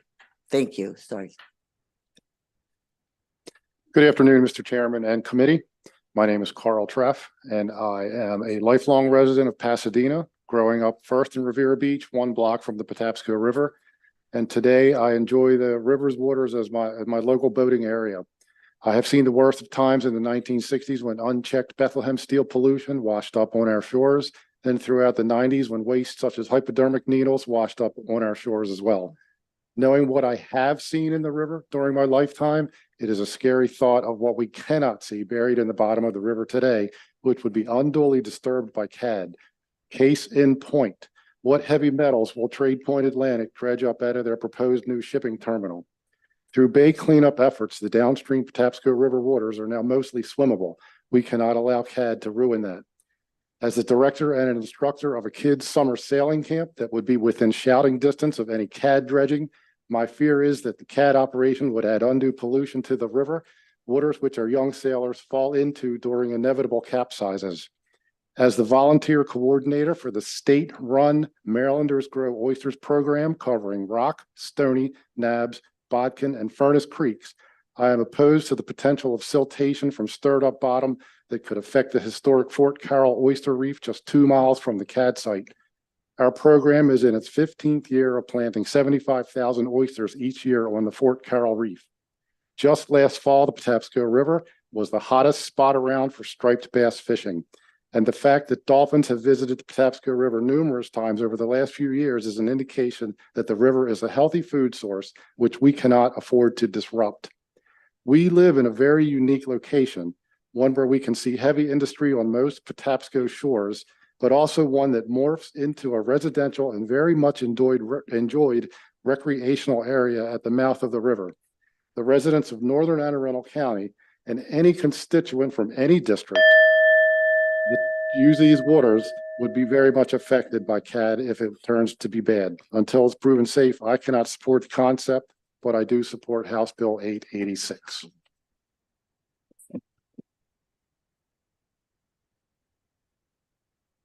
Good afternoon, Chair, Vice Chair, and members of the committee. My name is Chuck Thompson and a longtime resident of District 31 in Northern Anne Arundel County. I grew up in Riviera Beach on Rock Creek, a tributary off the Patapsco River. During the 60s and early 70s, I spent many mornings with a net wading along the shoreline of Rock Creek, catching hard and soft crabs. They were everywhere. But then within a decade, the water quality took a turn for the worse. At times, Rock Creek would smell like rotten eggs. This was not the Rock Creek that I once enjoyed. I don't know what environmental studies were performed for all the development that took place, but clearly the unintended consequences were not understood and have been devastating to Rock Creek. The reason for my testimony is I don't want history to repeat itself. I just retired from a government contractor after 42 years as a budget analyst. During those years, I worked on many design and development contracts for next generation systems. Based on my experience, good project management principles are essential for a successful outcome. This bill addresses some of those principles. First, the scope, review of CAD alternatives. Never accept a point solution. Second, since CAD is new for a residential area, a benefits and risk analysis is to be performed. This is an extremely important step. Before any ground is broken, all stakeholders need to be extremely confident that all risks are identified and mitigation plans are in place. Third, the bill includes a cadre of skeptical stakeholders to ensure robust deliberations. Risk, mitigation, cost, impacts, etc., need to be vetted and well understood. Fourth, some people don't like change. This broad-based membership can provide input to the chair of the task force on a proper change management communication plan. Lastly, affected residents have someone to represent them, namely a member each from the House and the Senate. These members are closest to the people and have the power to push back against the bureaucracy. I request a favorable report for HB 886. Thank you for your time. Don't touch the button. Good afternoon. My name is Patrick Smolsky and I'm a resident of Stony Beach, which lies alongside the shoreline of the Patapsco River. My wife and I have been waterfront residents since March of 2020. As avid boaters, we moved to this location to maximize our time on the water. During the boating season, we spend several days per week enjoying our time on the Patapsco River and the many creeks that feed it. Our two sons, daughters-in-law, and grandsons are regulars as well. I understand the importance of keeping the shipping lanes open, but I'm troubled by the fact that the MPA cannot or refuses to provide simple answers when asked about the safety of this project. They fail to answer questions with regard to the reasoning behind choosing its location. Also, they dance around the subject when asked about alternate locations. Most likely, you've already seen a very brief animated video that shows an overly simplified and unrealistic plan with how this project is to be completed. The MPA's lack of detail with regard to this matter is rather offensive. I don't feel comfortable with the idea of the MPA carrying out this project without further studies and oversight by an independent group. They have failed to address issues such as environmental safety, human health, and potential personal concerns to anybody affected. I provide you with a very simple analogy. The current MPA plan calls for a very large hole to be dug, then dredge the shipping channel, and finally dump that dredge into the previously dug hole. That's 3 times that the contaminated soil of the Patapsco River would have to be disturbed, which means 3 times the amount of toxins and contaminants are being released into the constantly changing tidal current and spread around to an even larger portion of the river and subsequent tributaries. It's important that the task force proposed in House Bill 886 is moved into legislation. It's important that this task force consist of independent science experts, impacted citizens, and watermen in its membership. Thank you for your time. Patrick Smolsky, the community of Stony Beach. Great. Thank you to each of the community members who took the time to be here. I do not see any questions, so I will call up Robert Monroe from the Maryland Port Administration. Thank you all again.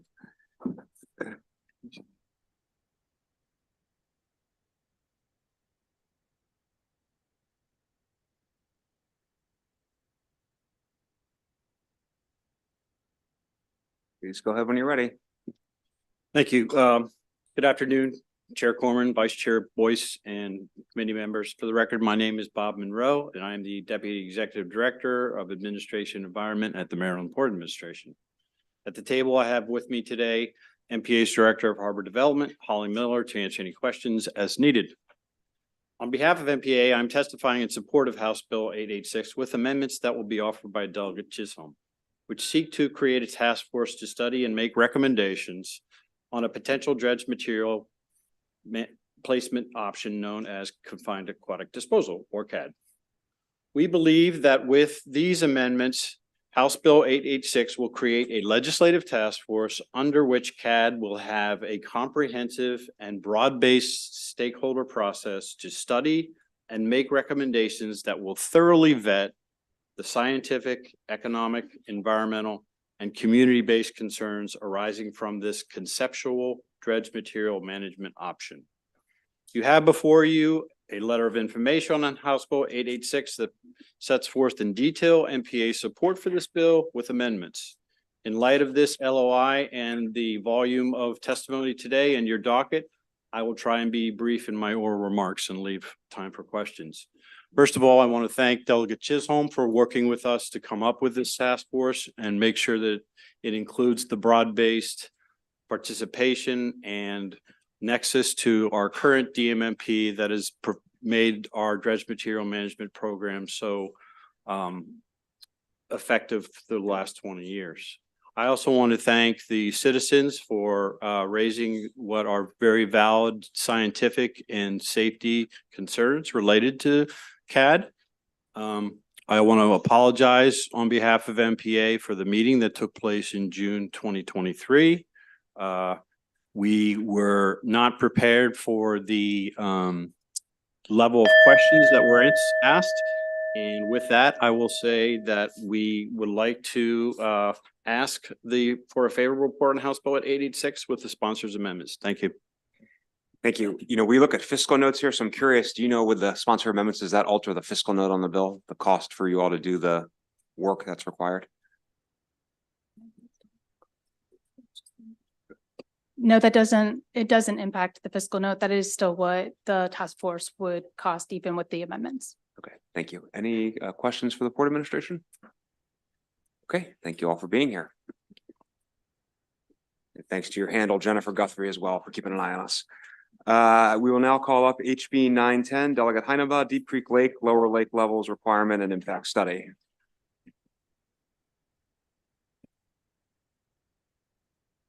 And Delegate Heineba, I've gotten more emails from Garrett County about this bill than I get from my own constituents on all bills combined. Mr. Chairman, I'm going to talk about those two if I get an opportunity. First, Mr. Chair, Madam Vice Chair, members of the Environment and Transportation Committee. Thanks for the opportunity to be here this afternoon, even though it's late in the afternoon, but thanks for the opportunity to present House Bill 910. For the record, my name is Jim Heinball. I'm the delegate for District 1A, which is all of Garrett County and the western part of Allegheny County. This is a local bill that I filed at the request of the Garrett County Commissioners.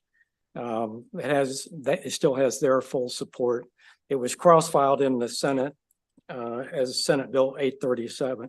Before I go into specifics about the bill, I think it'd be worthwhile to take a few minutes just to give you some background and information that will help you better understand why the bill was filed and what some of the controversy is about.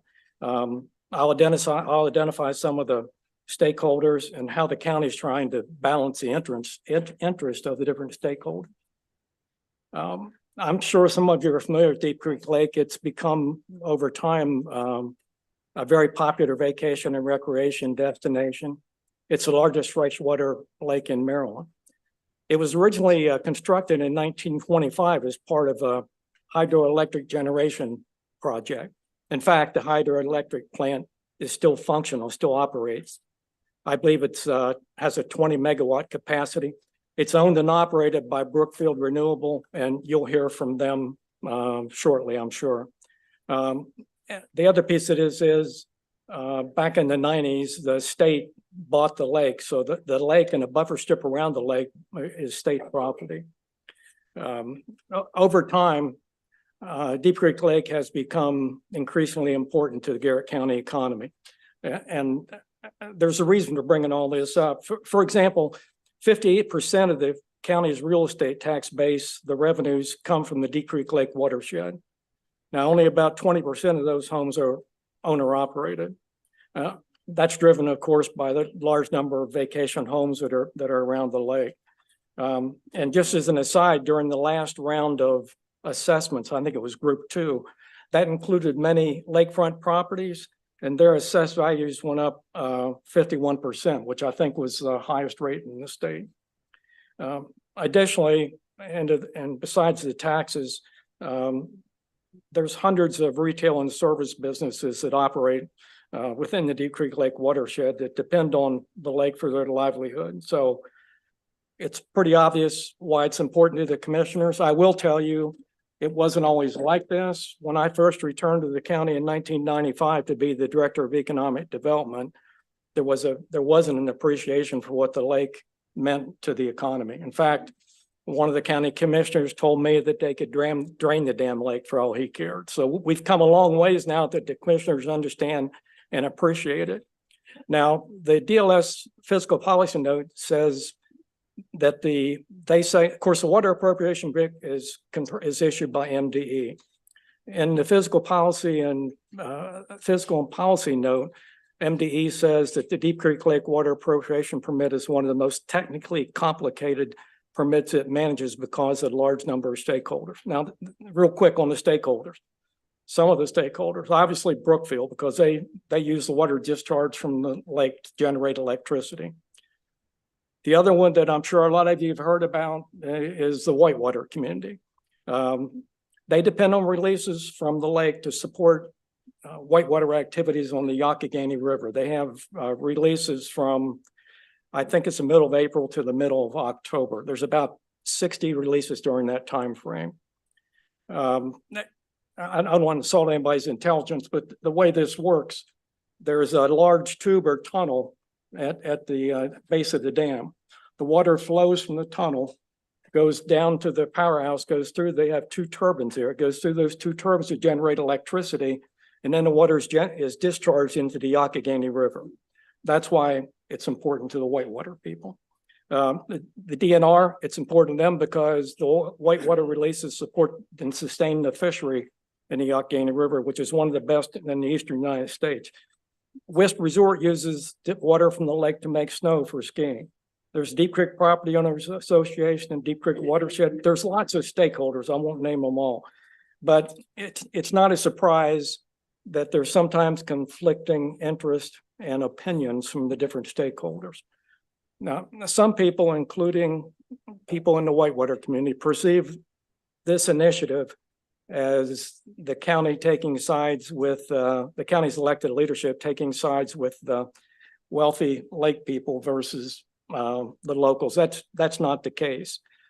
The problem is that the SAVs, the subaquatic vegetation in some parts of the lake are so bad that people can't get to their dock. They can't get their boat to the dock.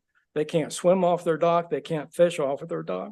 And here's the situation. You have people that own waterfront properties, many of them very, very expensive. They can't get to their docks. They can't swim. They can't recreate on their property. And typically, just as an example, $1 million home on Deep Creek, and that would not be unusual. They would pay before the reassessment, they would pay about $10,000 a year in property taxes. So I think the county commissioners feel that they have an obligation to try to help those people to do something about it. This also has implications in terms of property values. Those properties are assessed at very high rates because they are waterfront properties. In the event that the SAVs or other things get so bad that they can't use that lakefront property for what it was intended, then that can drive down property values and property sales. In fact, we've already had some people come in because of this and want to have their property reassessed because they can't get to their dock. So if the SAV problem isn't addressed soon, it's going to be an even greater problem. And this bill is an attempt by the county commissioners to address some of the concerns of some of those stakeholders that I described earlier. They're trying to do it in a way that will minimize the impact on the other stakeholders. And that's difficult, but I'm confident it can be done. This bill, a little bit about the bill now, this bill proposes that Brookfield lower the water level to 2,456.5 feet, that's above sea level, for 4 weeks during a 3-month period so that DNR can study the effects of that. The theory being that if the water level's lower and the shores, there's a lower water level, the subaquatic vegetation then is subject to freezing. And the theory is, and I don't know how scientific, the theory is that by freezing some of that vegetation, it'll kill it. Some people will say there's not science to prove that, but you have letters, witness statements in there from people that have been there for years and years that say that used to be the case. When the lake level was lower, the vegetation did freeze and it wasn't a problem in the old days. DNR would then do a 5-year study to see what the impact of lowering the lake levels has on the vegetation. Now, it also will take a look at sediment erosion, which is another issue. Now, the MDE requires Brookfield to operate within what's described as a lower and upper rule band. That's basically how high the pool is. The lower rule band is 2,455 feet. The upper rule band is 2,461 feet. So Brookfield is tasked with managing the water level, satisfying all the stakeholder needs, but staying within that time frame. Now, I talked to MDE this morning. There is an exception. If they can, on an emergency basis, generate power when the level is below the lower rule band. So the water level that's being suggested in the bill is 1.5 feet higher than the lower rule band, which, in my opinion, should allow for the necessary whitewater releases. But I understand why the whitewater community is concerned. They're worried that if the lake is lowered, that it won't recharge in the springtime, and it won't be high enough that maybe they won't get their whitewater releases. And they have legitimate concerns. I've had discussions with the county commissioners, the Senate sponsor, MDE, and others about a potential amendment to the bill. And if we could find ways to lower the risk and mitigate some of the concerns. For example, we discussed the possibility of shortening the drawdown period or adding something in there that would defer the drawdown in the event of a drought season. So the county commissioners are willing to talk about that. We're still working on it. There's some questions about the permit itself that need to be resolved. But that's, I'll just wrap it up and say that the county commissioners and the delegation support this local bill. And therefore, I respectfully request that the committee's favorable consideration of House Bill 910. Thank you. I know it's late on Friday. Thank you for your patience and attention. And I'll be happy to take any questions. I screwed up here in the beginning. I should have recognized the fellow I have with me here. His name is Steve Green. He's a Deep Creek Lake business owner. And he's also on the board of directors of several of those stakeholder organizations that I talked about. So thank you. Greetings from beautiful Deep Creek Lake, Garrett County. Hopefully some of you have been there. My name is Steve Green. I'm here as the legislative chair for the Garrett County Chamber of Commerce, which is also the tourism marketing arm for Garrett County. I'm also representing the Deep Creek Lake Properties Owners Association and the Deep Creek Watershed Association, Foundation, excuse me. The Deep Creek Policy and Review Board also supports this bill. I also own and operate High Mountain Sports on the shores of Deep Creek Lake. And yesterday I was swimming in Deep Creek Lake for a Special Olympics. We are in support of HB 910 to lower the lake level. Wintertime lower lake levels will allow for submerged aquatic vegetation and invasives to be subjected to cold winter temperatures, hopefully killing them off and allowing for this process to be studied. It will also allow for near shore lake bottom sediment to be pushed to deeper parts of the lake. And finally, it will allow for easier shoreline stabilization projects such as riprap protective walls to be built, which are projects supported by the Deep Creek Watershed Management Plan, which is a plan put together by the Maryland Department of Natural Resources and the Garrett County government.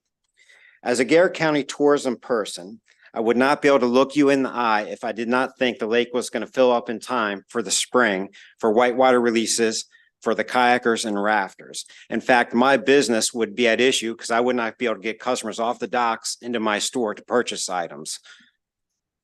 I've never seen the lake not recharge in the spring, and the old timers say the lake used to drain down farther and always recharged. I am not one of those old timers yet. The reason we call springtime in Garrett County mud season is because it is so wet in the spring. Emergency drawdown is allowed on the Brookfield MD water appropriations permit. If there is an emergency, the power plant intake is 46 feet down below full pool, much further down than normal operations would take it, and well below what this bill asks for what the lake level to be.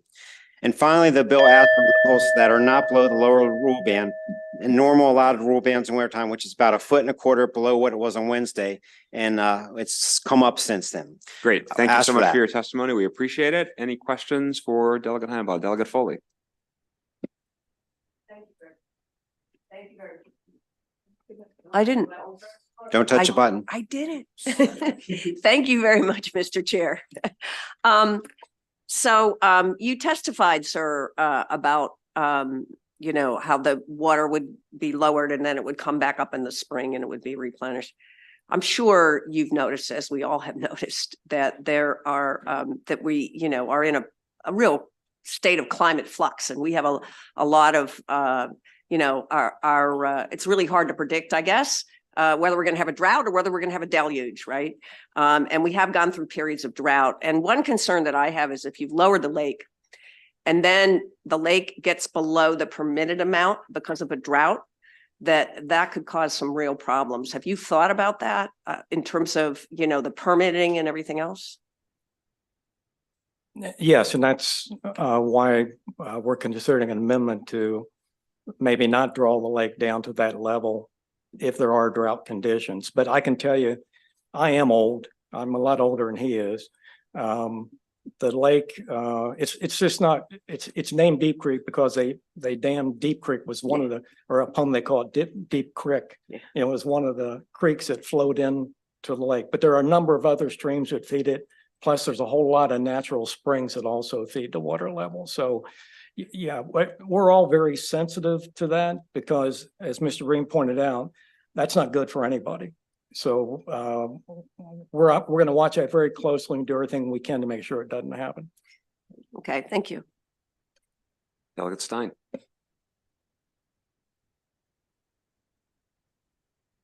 Thank you, Mr. Chairman. Delegate, thanks for your bill. Couple questions. First, if part of the reason for the drawdown is to study the impact of the drawdown on invasive species, why not require it, say, for just a year or two as opposed to 5 years? Why not require one? Why not? Why do you need 5 years for drawdown? Well, couldn't you do it just 1 or 2 years? That's a good point. You know, I'd like to be optimistic and think after maybe 2 years, we'll essentially have proof of principle there that it worked. We may not need the 5 years, and I'm not sure. Maybe Mr. Green knows. I don't know where the 5 years came from. Well, I'm not a scientist, but I think any of the scientific studies, you have weird years and anomalies that a 5-year time span is probably the minimum you would need for this study. Okay, all right. And my second question is, I don't know if you've seen Brookfield's, is it Brookfield, their testimony.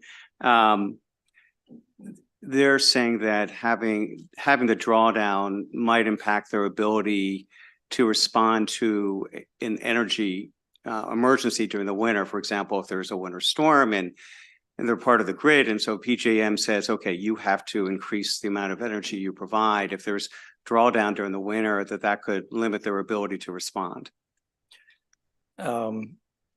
Yes, and that's when I spoke with MDE this morning and they confirmed that the permit would allow Brookfield to go below the lower rule band in that event where there's an emergency situation and an emergency situation declared by the PJM grid. I'm confident that isn't going to happen. The other thing I would say is this is a small plant. It's 20 megawatts. I think Brookfield has in its portfolio, I thought I read in there like 1,444 megawatts. So I have to think that maybe that could be made up somewhere else. Now, as we look to the future, I'll say this. Most people don't realize this, but Garrett County is kind of on the leading edge when it comes to renewable energy. I think we're probably the only county that has a hydroelectric power plant, 76 wind turbines. And right now there's a solar array that will generate 175 megawatts of power, 400,000 solar panels that's under construction in the county. So as we look ahead, I think there's going to be more than enough power to offset whatever loss we have. Okay, thank you. Delegate Jacobs. Thank you, Mr. Chairman. I think we ought to take a class trip up on the Yucatan and do some whitewater rafting. I did it one time and they must have really let that thing go that day. It was all I could do to hold on. But it was fun. But you know, I wanted to talk to you about the invasives. My delegate Stein brought it up a little bit, but I remember several years ago there was legislation in here. And it was a really big problem with the invasive grasses up there. I can't remember the exact name of it, but they were watching. When trailers came up, they had to have their tires cleaned, and so they wouldn't transfer to another place. I mean, it went through a very rigorous effort. So, has any of that grass been eradicated, or is part of what you're trying to do take care of some of that problem? Because that was probably 6 or 8 years ago. Yeah, DNR has done an incredible job because originally they said we'd be able to control it, but you'd never be able to get rid of it.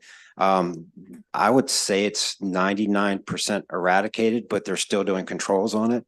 But with the hydrilla, they've done a really good job with that. Yeah, that's the name of it. There's about 10 other things we're really worried about. Yeah, thanks for reminding me of that. Yeah, and I think, Steve, the biggest part of the problem is in the southern part of the lake where the water is shallower. And you have a testimony in there from a lady named Susan Crawford. It says that where she's at, that stuff gets 8-9 feet high. So it is a SAVs. Yes. Thank you. Delegate Celebrity. Thank you, Mr. Chairman. Delegate, a rather personal question. Do you happen to have a residence there near the lake or on the lake? Do I have a what? Residence Do you live on the lake? Do I have a residence on the lake? or near it? No, I couldn't afford to live on the lake. No. Look, I'm a poor old Garrett County boy. You know, I, It depends on when you bought it. no, not to drag it out, but I had the opportunity where I retired from the Army. A realtor tried to get me to buy a place on the lake on Shingle Camp for $188,000. And I told him he was crazy. That place is probably worth 1.5 or 1.75 million today. So thanks for reminding me though. I appreciate it. Sorry about that. Madam Vice Chair. Thank you so much, Mr. Chair, and thank you, Delegate Hyman. I just want to make sure I somewhat understand. Part of the reasoning also for lowering the lake is to kill off the SAV. So we just passed a bill in the House that would allow you to trim it if boating access and dock access is a problem. Would that assist with your? I'm sure that would help, and I think people have actually tried that, but it grows back. And so the good thing about what we're proposing to do is it would hopefully would actually kill it. So you, okay. You would want to kill it. Okay, thank you. Let me think more about that. Thank you, ma'am. Okay, I do not see any further questions, so we do have to bring up some witnesses in opposition. Sorry, Delegate Heinebaugh. Thank you, Mr. Chairman. We have, I'll just say 3 representatives from Brookfield who can make their way up.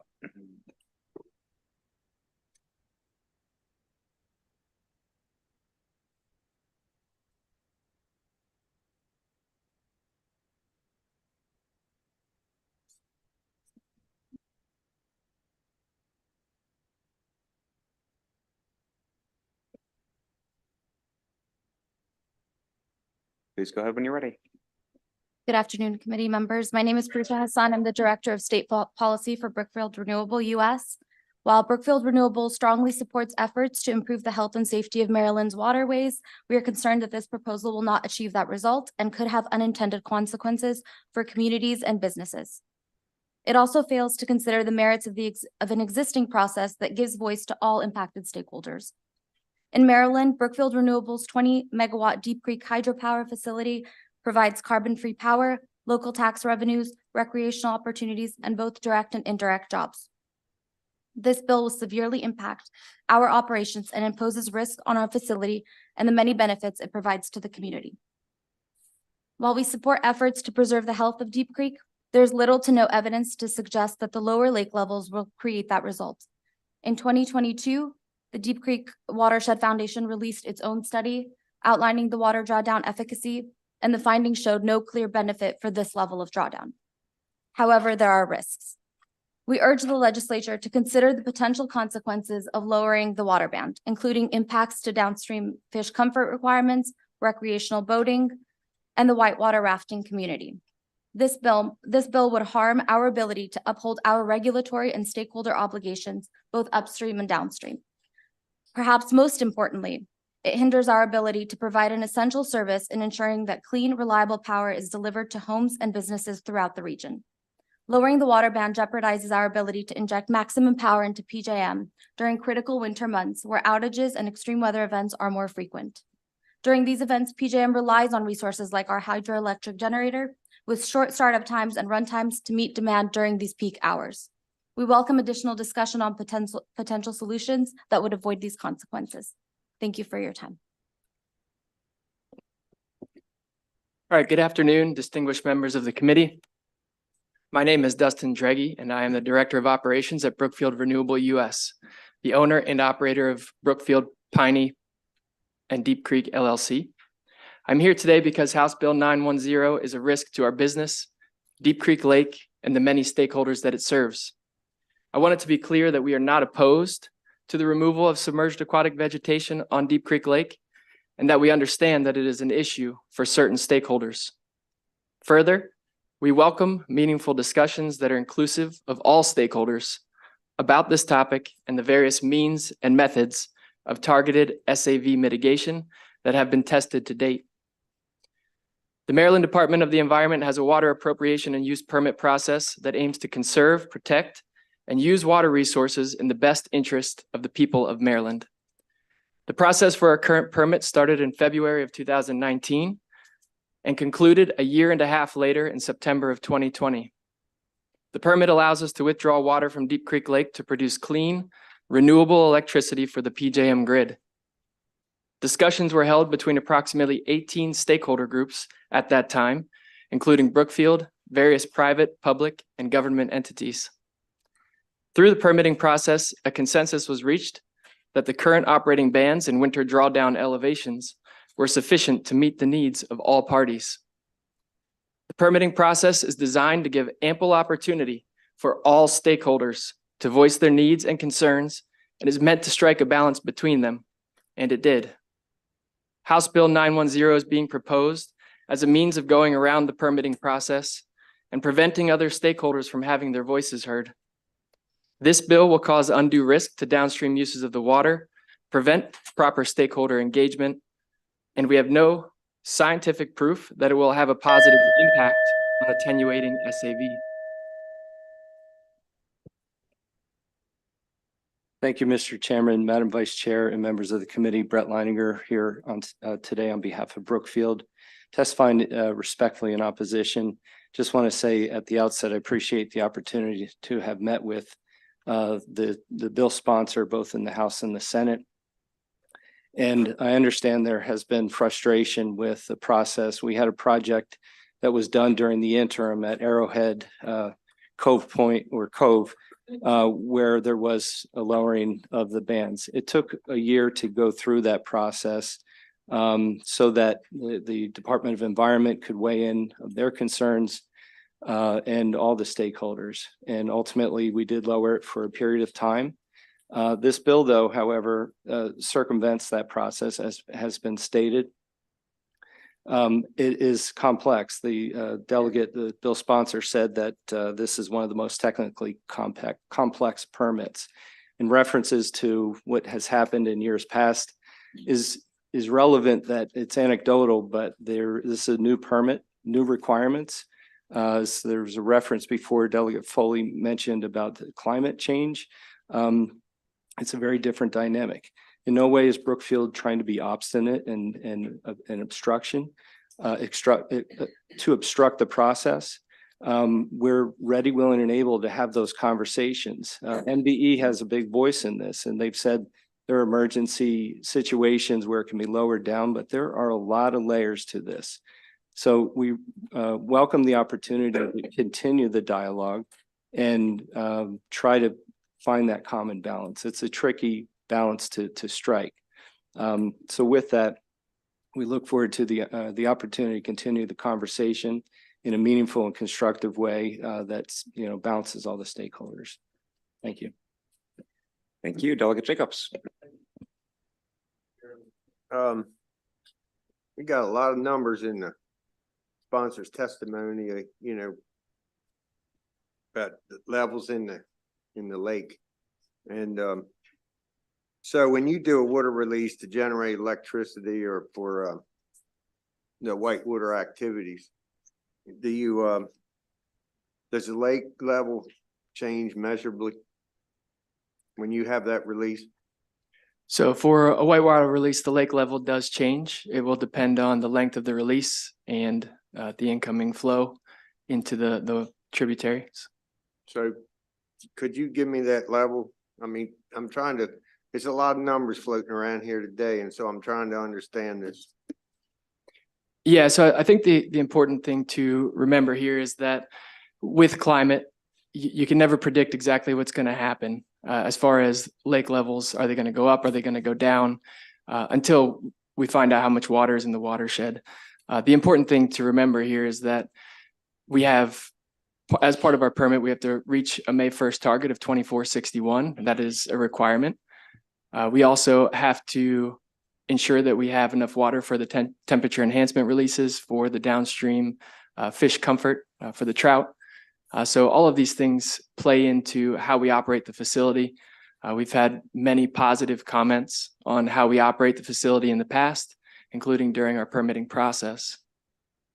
Yeah, I'm just trying to figure out how far it goes down when you have one of these releases.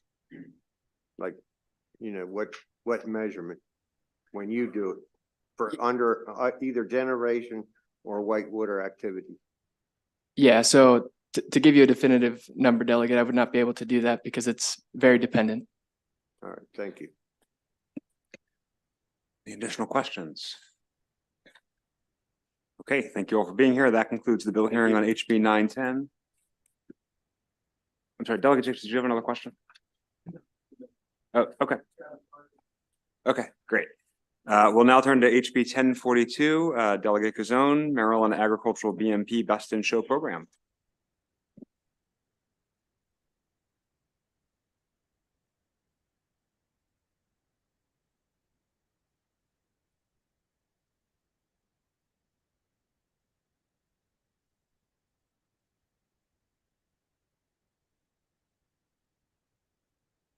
Good afternoon, Mr. Chair, Madam Vice Chair, and members of the Environment and Transportation Committee.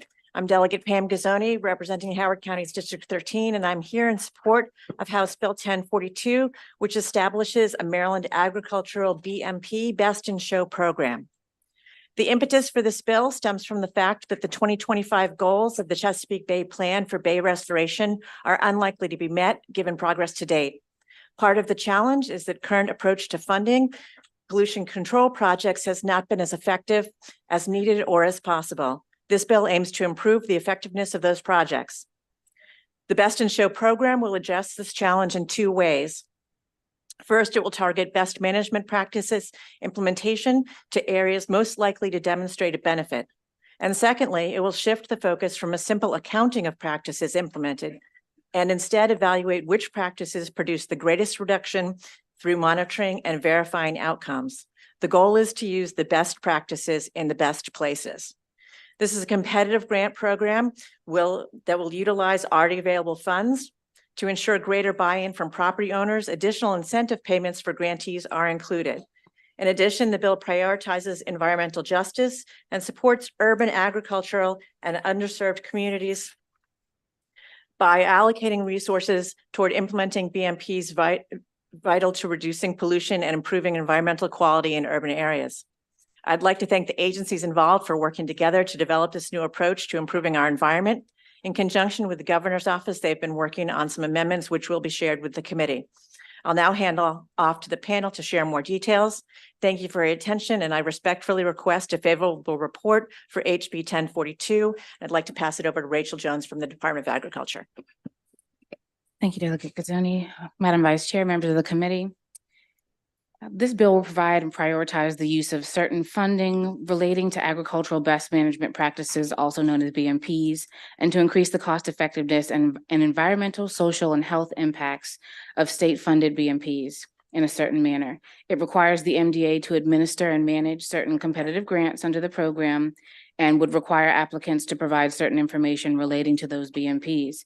MDA welcomes this targeted approach to accelerating water quality in Maryland's tributaries.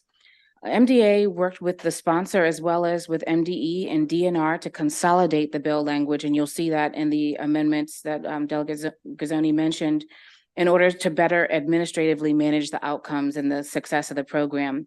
The bill can be implemented with ease by stacking incentives on top of current cost share programs using an existing approach. The bill can also provide an incentive-based approach to targeted areas above cost of reimbursement. This is going to allow us to use current cost share programs that Maryland farmers are both familiar with and trust.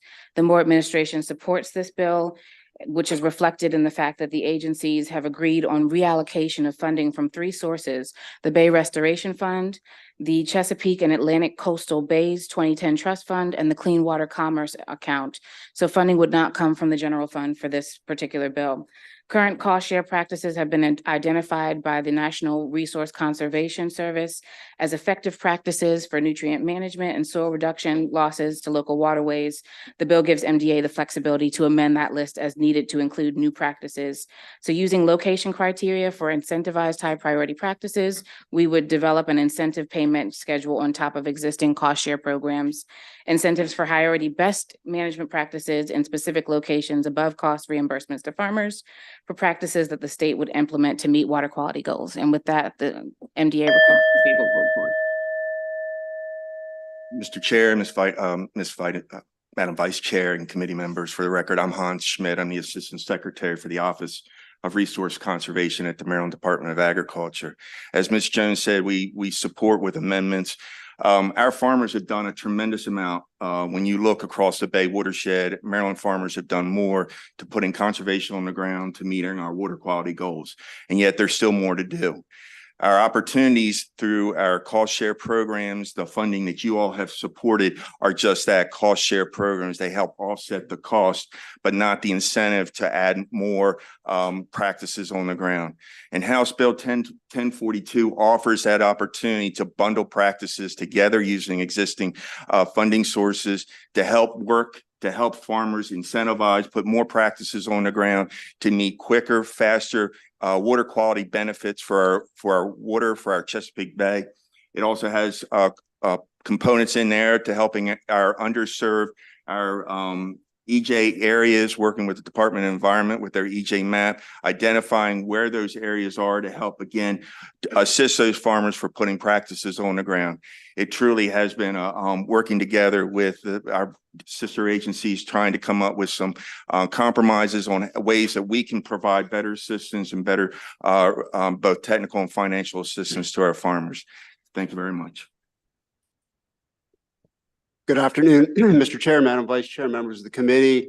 My name is Dave Gosshorn, Deputy Secretary, Maryland Department of Natural Resources, here in support of this bill. A couple months ago, we recognized the 40th anniversary of our formal efforts to restore Chesapeake Bay. Over those 4 decades, we made a lot of progress, but we clearly have not made all the progress. We're still working at restoring the bay. This bill represents a step forward. We're only going to get there if we take the tools that we have and continually improve, continually learn from our lessons, and continually apply the most recent science. And that's what we're doing here. Within the past year, we have received what is unquestionably the most exhaustive scientific assessment of our efforts.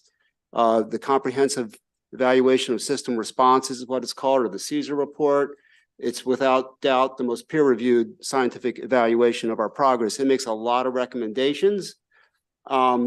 This bill represents those recommendations, including shifting our resources to non-point source reductions, and in particular, promoting those practices that, in addition to reducing nitrogen, phosphorus, and sediment, provide co-benefits such as habitat, recreational value, climate sequestration, and better engaging our disenfranchised communities, and doing so in more collaborative, comprehensive ways. And that's exactly what this bill does. So this is an opportunity less than a year after we get this report to actually have Maryland respond in a statutorily manner, recognizing that great science and applying it going forward. So we urge a favorable report. Thank you. Are there any questions for the delegate of this panel? Delegate Jacobs. I took my Super B vitamins this morning, so just so you know. Hans and, well, anyone up there, I'm trying to understand where where the funding's coming from and what impact it may have on where it came from. So the funding, 2 million from, if my understanding, Bay Restoration, and 3 million from the Chesapeake Bay's Trust Fund. So if you take that money out of there, how's this all going to impact everything that's in place now? sure. So the bill language says up to 2 million and 3 million out of those 2 existing accounts. One of the amendments would be that under the trust fund, which we use for a variety of different things, that would be those funds coming out of the cover crop program. We have, the trust fund helps offset some of the technical assistance that we provide to the soil conservation offices. Every year, when we look at the cover crop program and funding coming out in both the trust fund and the BRF, the Bay Restoration Fund, trust fund's pretty stagnant. I mean, or I shouldn't say it that way, but it's consistently always the same. The BRF depends on 40% of the septic fees that come into MDE and then goes to the department. So it varies a little bit, but we've been able to still be able to adjust for providing additional assistance, raising the base rate, actually adding some incentives to the cover crop program. We continue to get strong participation in the cover crop. We just had a meeting this morning with farmers to get feedback from them on where they like where we are. But again, the funding has the flexibility, or the bill has the flexibility that we could pull out of any of these funds, whether it's BRF, trust fund, or even the Clean Water Commerce. But it wouldn't have a negative impact on the existing cover crop program. Other than it's $3 million that we would not be using for trust fund, but understanding too that if cover crops could be part of that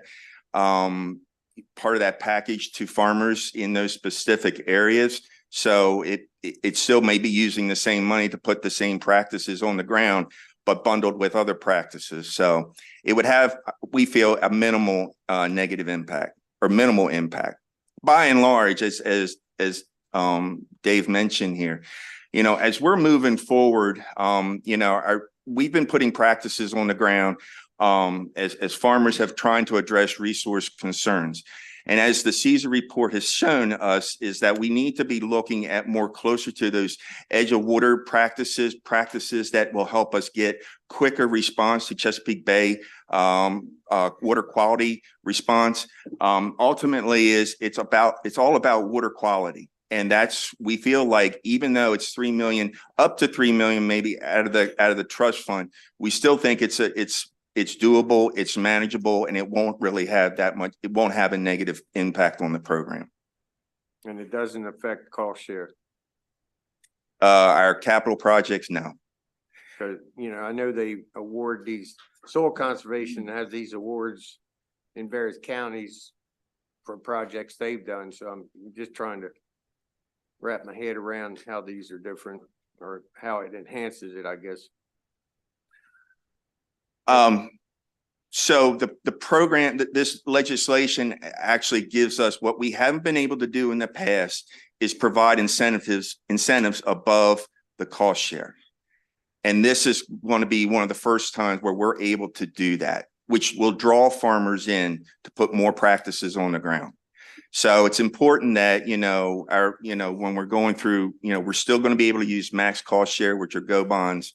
We're still going to be able to use trust fund for our technical assistance. Plus we have within that MOU with the Department of Natural Resource, grants to farmers, our funding for our urban farm programs and so forth won't be impacted. Thank you. Okay, I do not see any additional questions. We do have some other in-person witnesses, Doug Myers, Chesapeake Bay Foundation, and Annie Richards, Shore Rivers.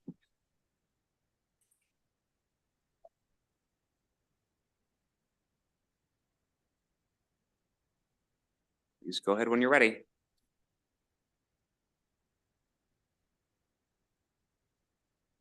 Good afternoon, Chair Corman, Madam Vice Chair, members of the committee. For the record, my name is Annie Richards. I am your Chester River Keeper with Shore Rivers, an Eastern Shore River advocacy organization with over 2,500 members. Our mission is to protect and restore Eastern Shore waterways through science-based advocacy, restoration, and education. I'm here in favor with friendly amendments for HB 1042. Establishing the Best in Show program is an important and timely action for the General Assembly. Despite decades of best intentions and hard work, our rivers and our communities are still falling short of the envisioned restoration goals set by the Chesapeake Bay Agreement. The Bay Program's CESA report is emphatic that to accelerate our restoration success, we must shift our areas of focus and our strategies. We're talking about shifting from point source pollution to non-point source pollution, shifting our solutions for non-point source pollution from incentive-based voluntary first come, first serve programs to policy-driven behavior change and targeted solutions.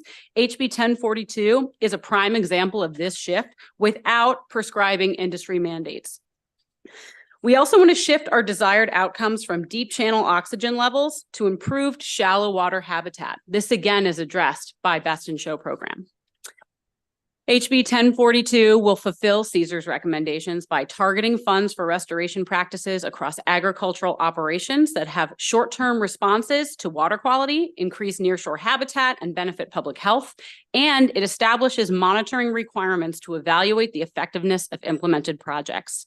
We do have some friendly amendments, which include prioritizing farmland in the critical area, which has a pollution delivery rate of 80%.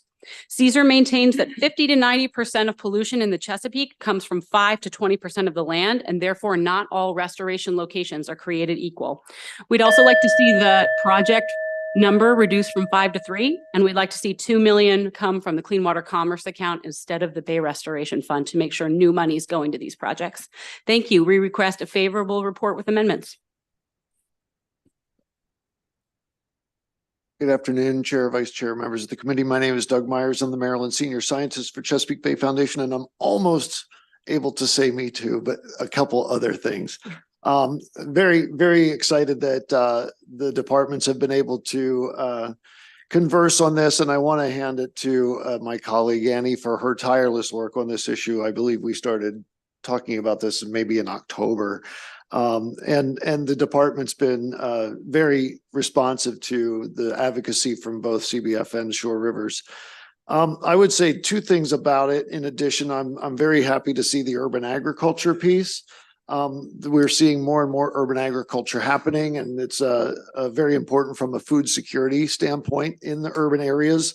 And this allows for both vegetative buffers and urban stormwater to be combined into things that would help community health and resilience. So we're excited about that.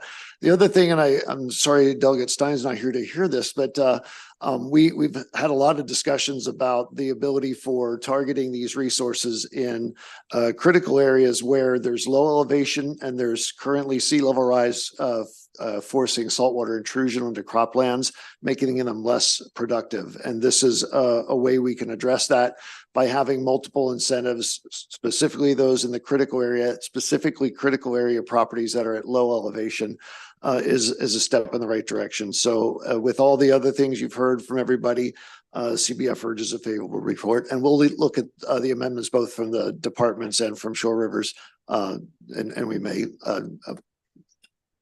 be favorable with amendments once we take a look at the language. Thank you. Thanks very much. Let's recognize Evan Isaacson, Chesapeake Legal Alliance, for 2 minutes. Thank you. Good afternoon, Mr. Chair, Madam Vice Chair, members of the committee. I'm Evan Isaacson with the Chesapeake Legal Alliance here in support of HB 1042. As was mentioned last year, the Chesapeake Bay program released one of the largest scientific assessments of the Bay in history, and it examines essentially what's gone wrong and what lessons we can learn from that.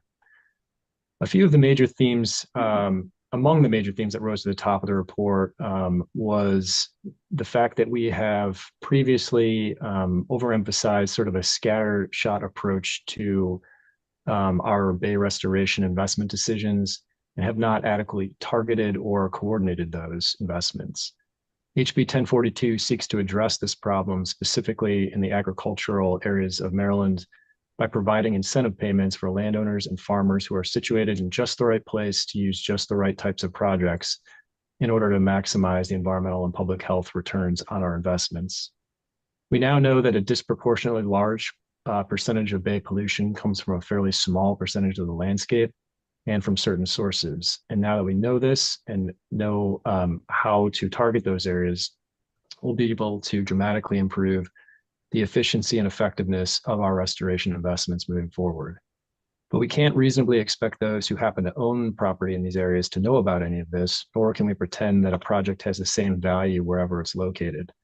What we need is to ensure that we can make the right offer to landowners in exchange for the right to unlock the enhanced benefits that come from projects on their land.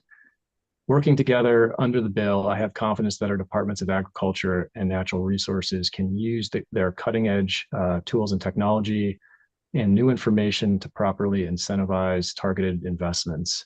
That's what I hope this bill will do and why I urge your support. Thank you. Thank you very much. Seeing no questions, that concludes the bill hearing on HB 1042. We'll turn to HB 1055, a very patient Delegate Shi, Environment Highway Salt Application.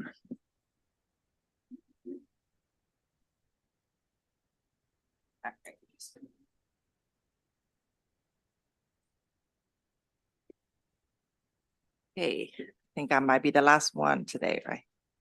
No, okay, all right. All right, happy Friday. Good afternoon. I am Delegate Lily Chi, and it makes me very proud to say Chair Corman and Vice Chair Boyce and hardworking members of ENT. To make you feel slightly better, ECM is also working hard at having hearings.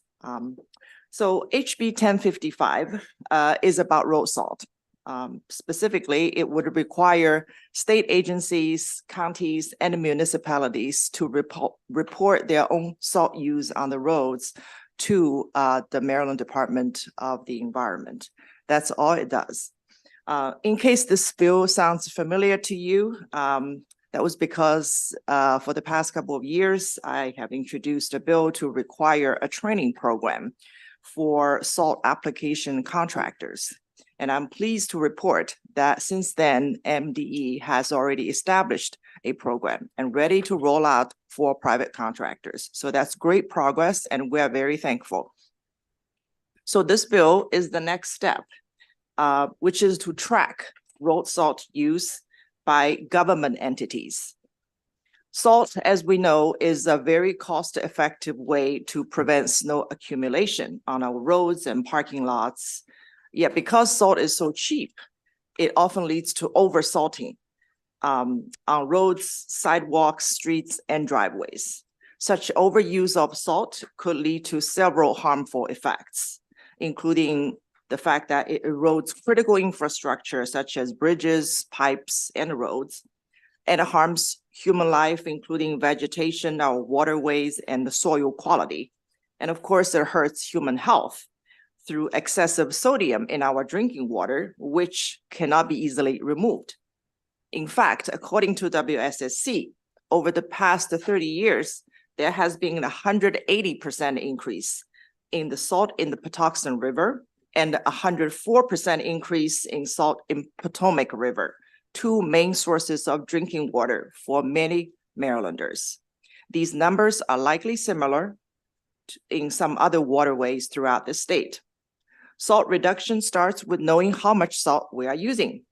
Currently, only Phase 1 MS4 permit holders, which are the largest of 5 counties in Maryland, Montgomery, Prince George's, Anne Arundel, Baltimore County, and Baltimore City, are required to submit salt usage to MDE.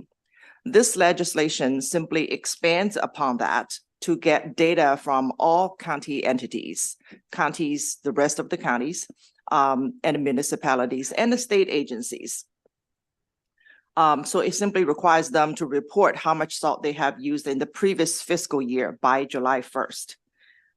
With this bill, we would know, for example, the city of Rockville and the city of Gaithersburg are very different in the amount of salt they use to treat the roads in the same weather conditions over the same space. For example, one used 3,203 pounds of salt, while the other only used 1,095 pounds per single lane mile for the same weather conditions in 2022, right? Almost 3 times difference.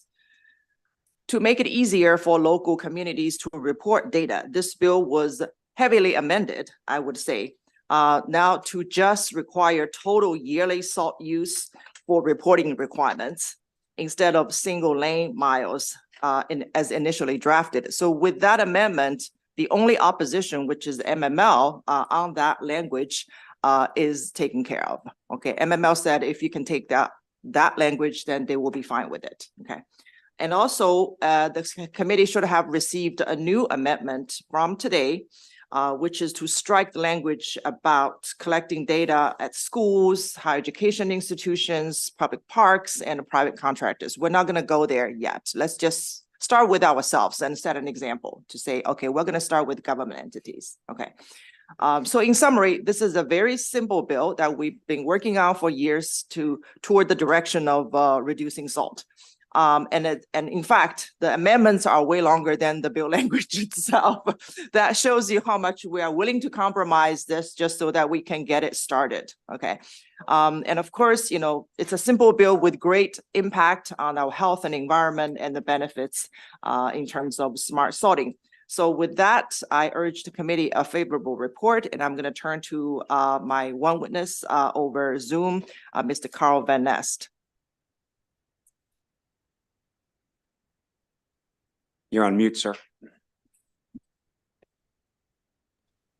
Thank you very much, Lily. I very much, Delegate Chi, I very much appreciate your support here. My name is Carl Van Nest. I live at 52 Redding Ridge Drive in Gaithersburg, Maryland, and I favorably support this bill, HB 1055. I'm the Vice President of the Muddy Branch Alliance, a member of the Sierra Club, and a member of the Gaithersburg Environmental Affairs Committee. Over 350 of my neighbors have signed a petition asking for this legislation. About 5 weeks ago, we had our first snowstorm in Montgomery County. Tens of thousands of tons of salt were put on our streets. Since that time, the chloride level in the Muddy Branch stream has been toxic to our wildlife. Our roads, bridges, pipes, and cars have been corroded by excessive salt. Our problem is that we recklessly dump salt on our roads and sidewalks following a snowstorm. Rule number one in managing a problem is to start tracking our use. Some jurisdictions like the city of Gaithersburg are already performing this activity. Now, if we could get other cities, counties, and other organizations to do the same thing and report to the state so that we track salt use, we will stand a chance of reducing its use over time.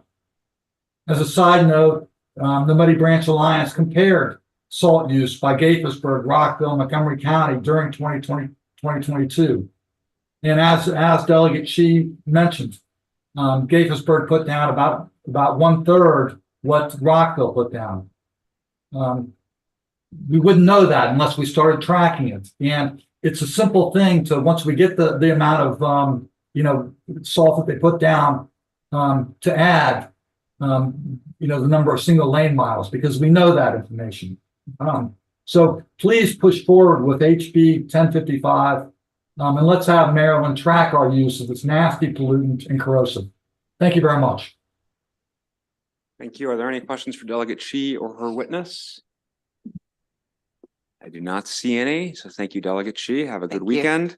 We'll now turn, that concludes bill hearing HB 1055. We'll now turn to HB 889, our own Delegate Terrassa, Building Code, Construction and Significant Renovation of Housing Units, Electric Vehicle Parking Spaces.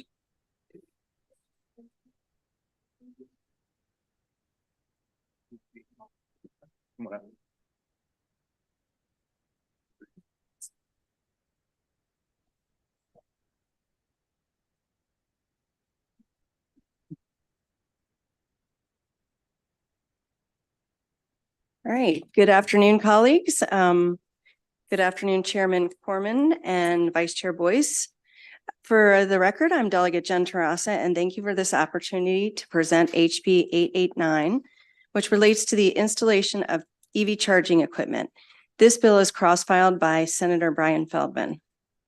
If this bill seems familiar to you, it's because you've seen some variation or portion of this bill for more years than I can remember. I think maybe 5. Something like that. These bills, both HB 889 and the previous year's bills, build off a successful Howard County legislation, which I sponsored in 2018 when I served on the county council. That bill has operated successfully in Howard County since then and has been recognized as a model in other jurisdictions across the country. And to quote one of our colleagues from the floor this morning, the sky did not fall, and the sky's not going to fall if we do this. Last year, we successfully passed the governor's signed into law HB 830, which required installation of EV equipment in new single-family homes or duplexes or townhouses with garages, carports, and driveways. This year adds that for significant renovations, and it also adds multifamily. But keep in mind these generally do not include separate garage, carports, or driveways for each unit. That's for each unit. Multifamily residential buildings and townhouses were included in 830, but as originally drafted. However, it was amended to require a study. That study was complete in January and makes that makes clear that Maryland is behind in adopting EV infrastructure to support future needs. So now that the study is complete, we're back with HB 889, which is intended to do the following. In addition to adding the significant renovations and multifamily for single-family homes with garage, carport, or driveways. It applies to housing units not covered in last year's bill to those that have communal parking, essentially townhouses and multifamily apartment buildings.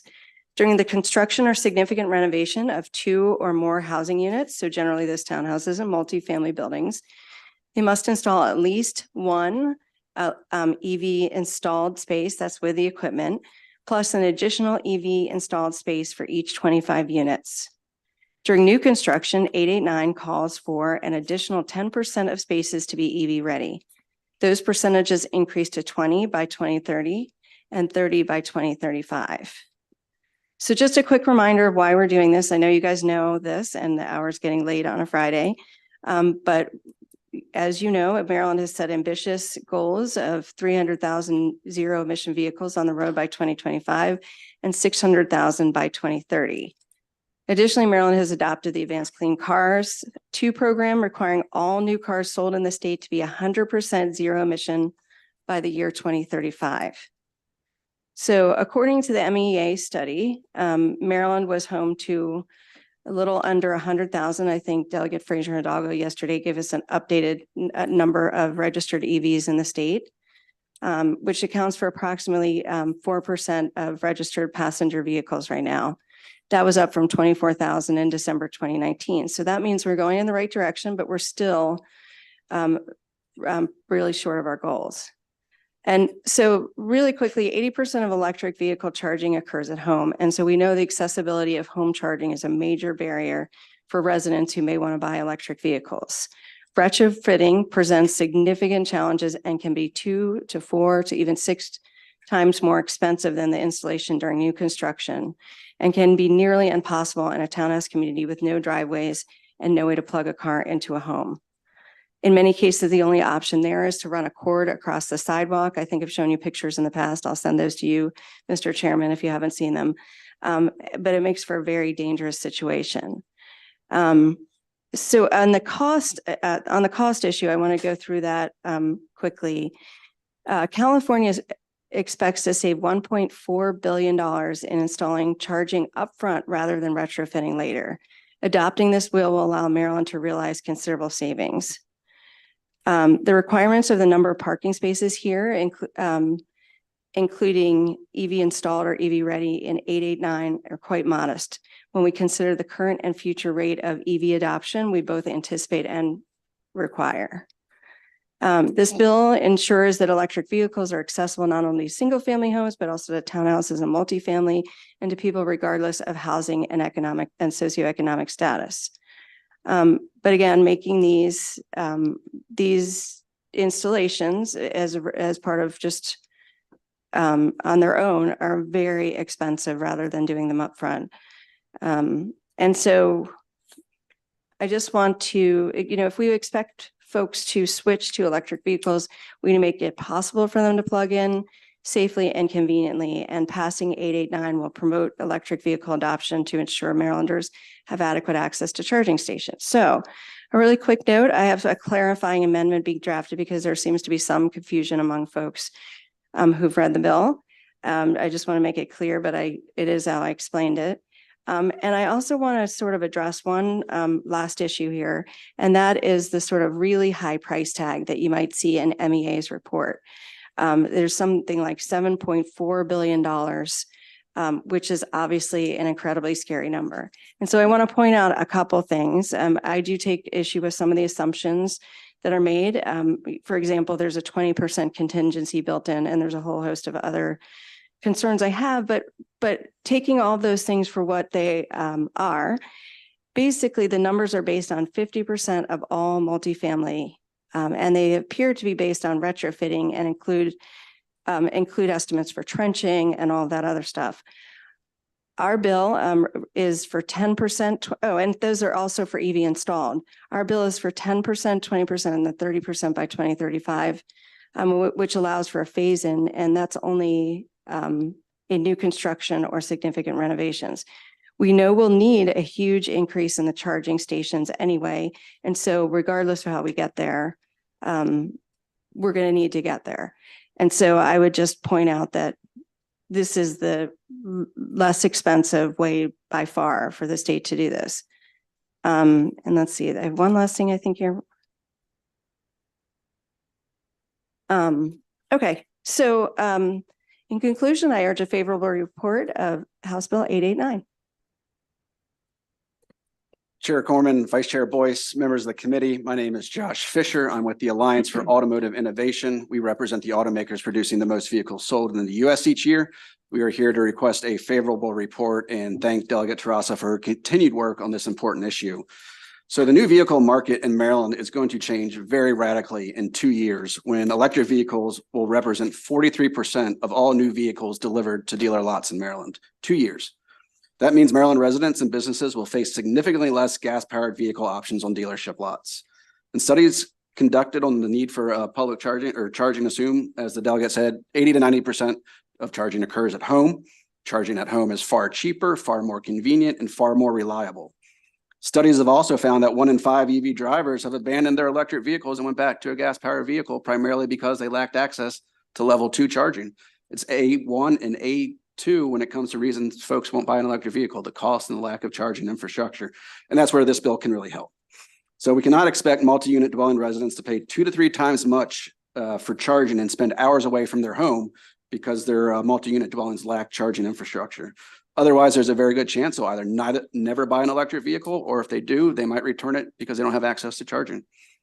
If infrastructure is not installed at new construction, it will be more expensive. And as we know, retrofitting parking spaces is more expensive than doing it at the time of new construction. So consequently, states must adopt public and private programs to support retrofitting of existing homes and multi-unit dwellings and support greater consumer adoption of EVs. Maryland has some of these programs, they just lack the funding. So we were encouraged last week when Governor Moore announced plans to release $23 million to expand electric vehicle charging stations in low and middle income areas. That's a great first step, but much more needs to be done. For example, last week, the California Energy Commission announced it has approved a plan to invest $1.9 billion through 2027 on projects expanding charging infrastructure. And that's the reason California leads the nation in EV sales. They've enacted the supportive policies, and Maryland must do the same. So we'd encourage a favorable report on House Bill 889. Thank you. Mr. Chair, members of the committee, my name is Peter Kitzmiller. I'm the president of the Maryland Automobile Dealers Association. We represent 300 franchise new car and truck dealers across the state of Maryland here today in support of House Bill 889. I'm going to be really brief. We hear talk about model year, fall 26, so we're going to have 43% of what's going to be shipped to my members is going to be EVs. Let's put a number to that. That if we have a normal sales year in model year 2027, that means we're going to have to sell an additional 100,000 EVs that year. We have about 100,000 EVs on the road in Maryland, and it's taken us, I think, 11 years to get there. So there's a lot of uncertainties with EVs, and I'm not going to go into a lot of numbers, but I can tell you one thing that's not uncertain. If our customers cannot charge these vehicles at home, they're not going to buy them. We've sold the cars to the early adopters now. Now we have to sell these cars on their merits, and they have a lot of merits. They're really, really good. I bought an EV 2 months ago, and it's an outstanding vehicle. I can tell you the public charging system is totally inadequate when we're only selling 10% EVs. And again, our numbers indicate that 50% of our customer base lives in multifamily housing. So we cannot be expected to get to 43% in 2 years if 50% of our customer base is not going to be able to charge these vehicles at home because they're simply not going to buy them. And with that, we'd ask for a favorable report. Good afternoon, Mr. Chairman, members of the committee. Bill Kress here today on behalf of the Alliance for Automotive Innovation. I'm not sure I can add anything more to it. It's late on a Friday afternoon. I would just echo the comments of Mr. Kitzmiller. Coincidentally, we've been working on this issue since 2007, when Maryland first adopted California emission standards. 43% of the vehicles shipped in 2027 will be electric. If we don't have the charging infrastructure in place, it's going to be an utter failure. Your constituents will be going across the border to buy vehicles to meet their needs without charging. So thank you, Mr. Chairman. Thank you. Peter, maybe you can clarify something for me. So the 43%, that's the Clean Cars Act sort of requirement for that model year, but we also have credits, right? So how does it work with the credits? The manufacturers don't care about the credits? Again, and Josh can speak a little bit more to this. I mean, I keep hearing about these credits. We had a meeting with MD in the governor's office a couple of weeks ago, and I keep hearing about these credits. I think most manufacturers, in fact, I'll be happy to provide an article to the committee. The head of Stellantis, which is Chrysler Dodge Jeep, announced Monday, they're not going to spend a dime on credits going forward. They've bought credits up to now because a lot of the manufacturers did not have EV models to sell. By the time we get to 2027, actually, by the time we get to 2026, every single manufacturer that sells vehicles in Maryland will have at least one EV model. Most of them will have multiple models. I think by the end of this year, we're going to have 120 separate models. I think the help that the credits are going to give is way overblown. And even if it was 10%, that means we got to get to 33% in 2 years. And again, without the charging, I can guarantee you, in talking, we had a call with my dealers today, with like 10 dealers, probably had 20 different franchises, and EV sales have hit the wall. And again, the biggest problem is the customers are concerned they're not going to be able to charge these vehicles. Okay, but I don't think I actually got an answer to the question. So would you mind getting back with me later, finding out how the credits work with the manufacturers shipping cars into the state, even if it is just 10%? That's what I'm asking. Is it 10% less? No, I think, that they have to I guess, Mr. Chairman, and the manufacturers can also answer. I don't think anybody knows how the credits are going to work going forward. Mr. Chairman, credits are earned based on sales. So if there are no sales, there will be no credit generation. And frankly, if Maryland's policy is for manufacturers to comply through credits, then why do we even have this program? The program is designed to put electric vehicles on the road, not to be a shell game where manufacturers trade credits behind the scenes. Regardless, I mean, the credit system is established in place. It's part of the regulation. So we're not looking at credits as a viable path to compliance. Yes. Okay. So I guess I'm still just trying to understand, is it the case that the manufacturers ignore the existence of credits and will just ship to you 43%, Peter, 43% of vehicles in that model year as ZEVs, regardless of the credits? I think credits will make up a very small part of this. I think they will be in compliance. They will ship 43% of whatever they ship into Maryland in model year 2027. And what that's going to mean is they're going to ship less vehicles total to Maryland dealers because they can't build 43% EVs at the current numbers. Yeah, Mr. Chairman, some manufacturers have already publicly announced that they might decrease the number of gas-powered vehicles ahead of the regulation in order to try to comply because the standards are that high. And the farther, we're already 4 times below where we need to be in 2 years.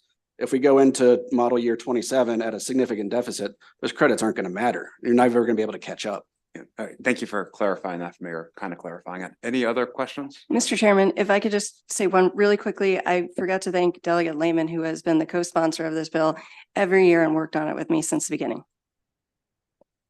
Okay, I do not see any further questions, and Delegate Taras, I think your virtual witness is not in the waiting room, so we're gonna skip them and go on to our panel of unfavorable. We have the team of Enton and Graff from the Maryland Building Industry Association, and let's see, unfavorable. We have Matthew Pipkin, Maryland Multi-Housing Association, Chris McGee, Maryland Realtors, Ryan Washington Aoba, and Tom Valentine Naya.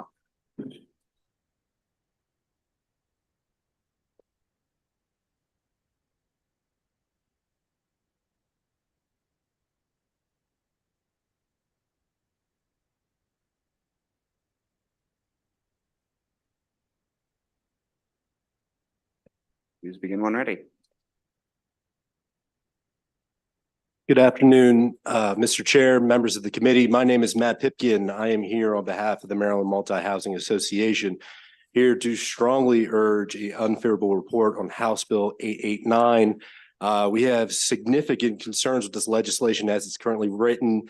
I want to first break off as far as the significant renovation portion of the bill. For starters, the big portion of it is compliance gets triggered once electrical upgrades are made. Well, as this committee is well aware, many of our multifamily housing units under the Climate Solutions Now Act will have to be doing these renovations anyway. So on top of that, they are now going to be expected to comply with this as compounding interest when they're going through these renovations without any specific financial remedies added to on our end. How can we be expected to do this? And as MEA's report cited, the expected cost of installation for these retrofits, depending on the units, you're looking at upwards of $47,000. That's not a chump change. That's in my submitted testimony. I copied and pasted directly from the MEA report. Another issue with the definition, specifically the repaving portion. Now, I don't think the committee would like to see property owners penalized for simply wanting to repave their parking lot and now have to comply with this. It simply does not seem right or fair. This bill does not do any distinction between low-income housing units and high-income housing units. And while I understand that, yes, the MEA report did mention that there is a lower amount of charging stations within low-income communities, it did say it was proportionate. That means it is proportionate to the market share. Again, I respectfully ask for an unfavorable report. Thank you. Thank you, Mr. Chairman. My name is Ryan Washington with the Apartment Office Building Association. Our comments align with Maryland Multi-Housing. ALBA is support of efforts to expand EV charging. Our members have taken initiative to expand. However, in conjunction with the costs associated with this bill is exorbitant. Even when you add existing electric panel upgrades, it's not going to be sufficient to handle the capacity for the electric grid. So we urge unfavorable vote. And in addition, in conjunction with BEPS and other standards in Montgomery and Prince George's County, counties where rent is heavily regulated, in Prince George's County specifically, members can only raise rent 3%. So members won't be able to even operate or even accommodate the expenses of this cost. So we urge the committee to vote unfavorably on this bill. Good afternoon, Mr. Chair, Madam Vice Chair, members of the committee. I'm Krista McGee with Maryland Realtors and testifying in opposition to House Bill 8089. We testified on this bill last year, and again, we have some concerns related to the definition of a significant renovation. This bill would trigger an additional and at times costly requirement for a homeowner with regards to EV charging capabilities when they are making some upgrades to the home's electric panel. And this could be for something as simple as replacing old appliances with modern ones. Additionally, it is a common scenario with older homes that the electric panel will be nowhere near the home's parking area, which in installing an EV-ready or EV-capable parking space would cause homeowners to have to disturb a part of the property that is not under renovation. This adds significant costs for property owners who may not now, nor may they ever own an electric vehicle, and where they may not see a return on their investment at resale. While we understand, we frankly appreciate efforts to expand access to electric vehicle infrastructure, realtors believe that the requirements of this bill are too high of a barrier for existing homeowners to meet, and we recommend an unfavorable report. Thank you so very much. Thank you, Mr. Chairman, members of the committee. Robert Enton on behalf of the Maryland Building Industry Association. We had a bill last year and we reached a compromise on that bill.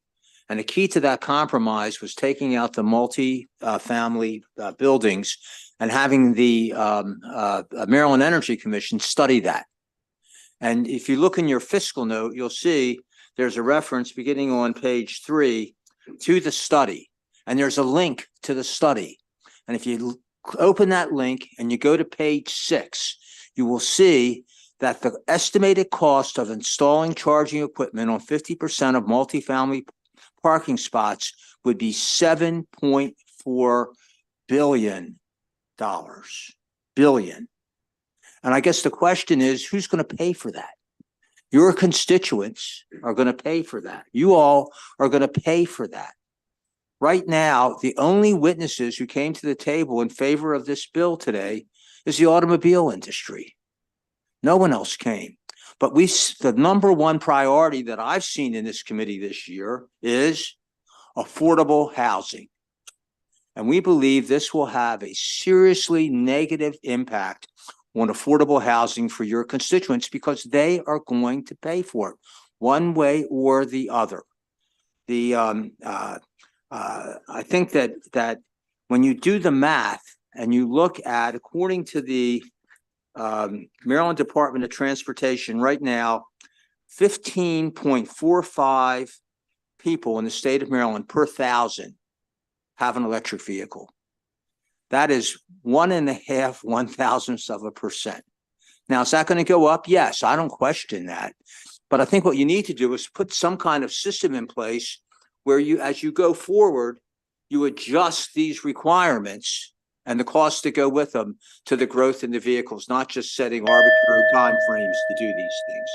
So we're very much opposed to the bill in its present form. Speaking of arbitrary timeframes, can you rotate so the other witnesses can get a chance at the mic? Thank you.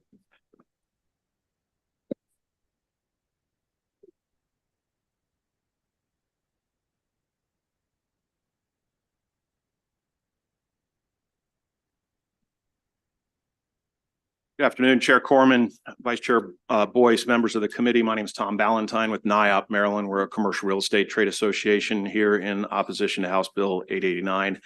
NIOP supported the amended version of House Bill 380 that the committee passed last year, but this bill is considerably different. The bill's definitions don't include EV capable parking spaces. This is a part of the energy code and was included in HB 380 last year.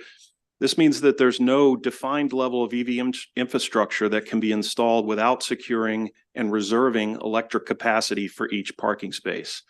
An investment-grade apartment building will provide 400 spaces of on-site parking. Paying for electric capacity that remains unused for many years can be costly for building owners and residents. Unused electric capacity can be taken back by the utility and will be an ongoing cost for residents of the apartment or condominium building. There are definitions in this bill that are inconsistent with the building code. There is no phase-in period. It begins October 1st of 2024, which means buildings that have already been designed based on certain assumptions about electricity load would have to immediately comply.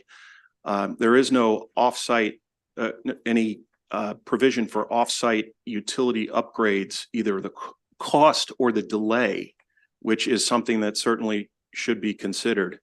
Our members understand that we're in the transition for electric vehicles and will meet the needs of their customers and their tenants, but we need to be able to synchronize the movement and find a better way to equitably disperse the costs amongst the stakeholders.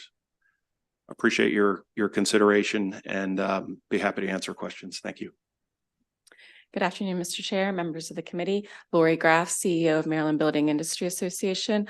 I'm just going to touch on a couple of things that haven't been talked about yet. I have been working with the sponsor for many years on this bill, so we do appreciate her her willingness to work with us.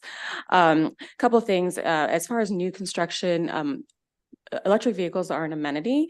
When our members they see the consumers want it, they build it, and people are building electric vehicle infrastructure now.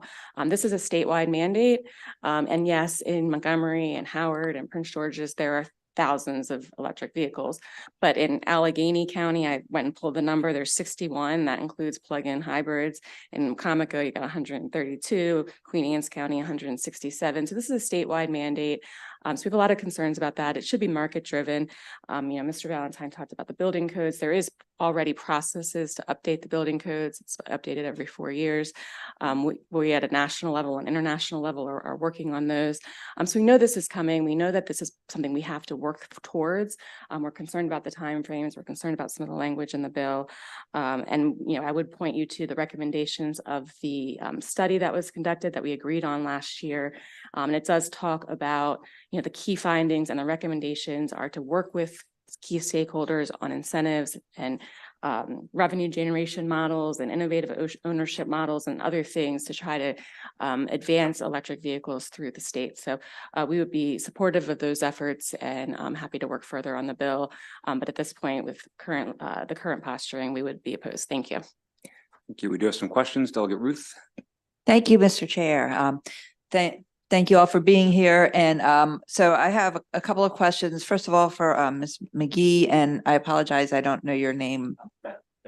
Thank you. So both of you talked a lot about the significant renovation. So it sounded like that was really the issue.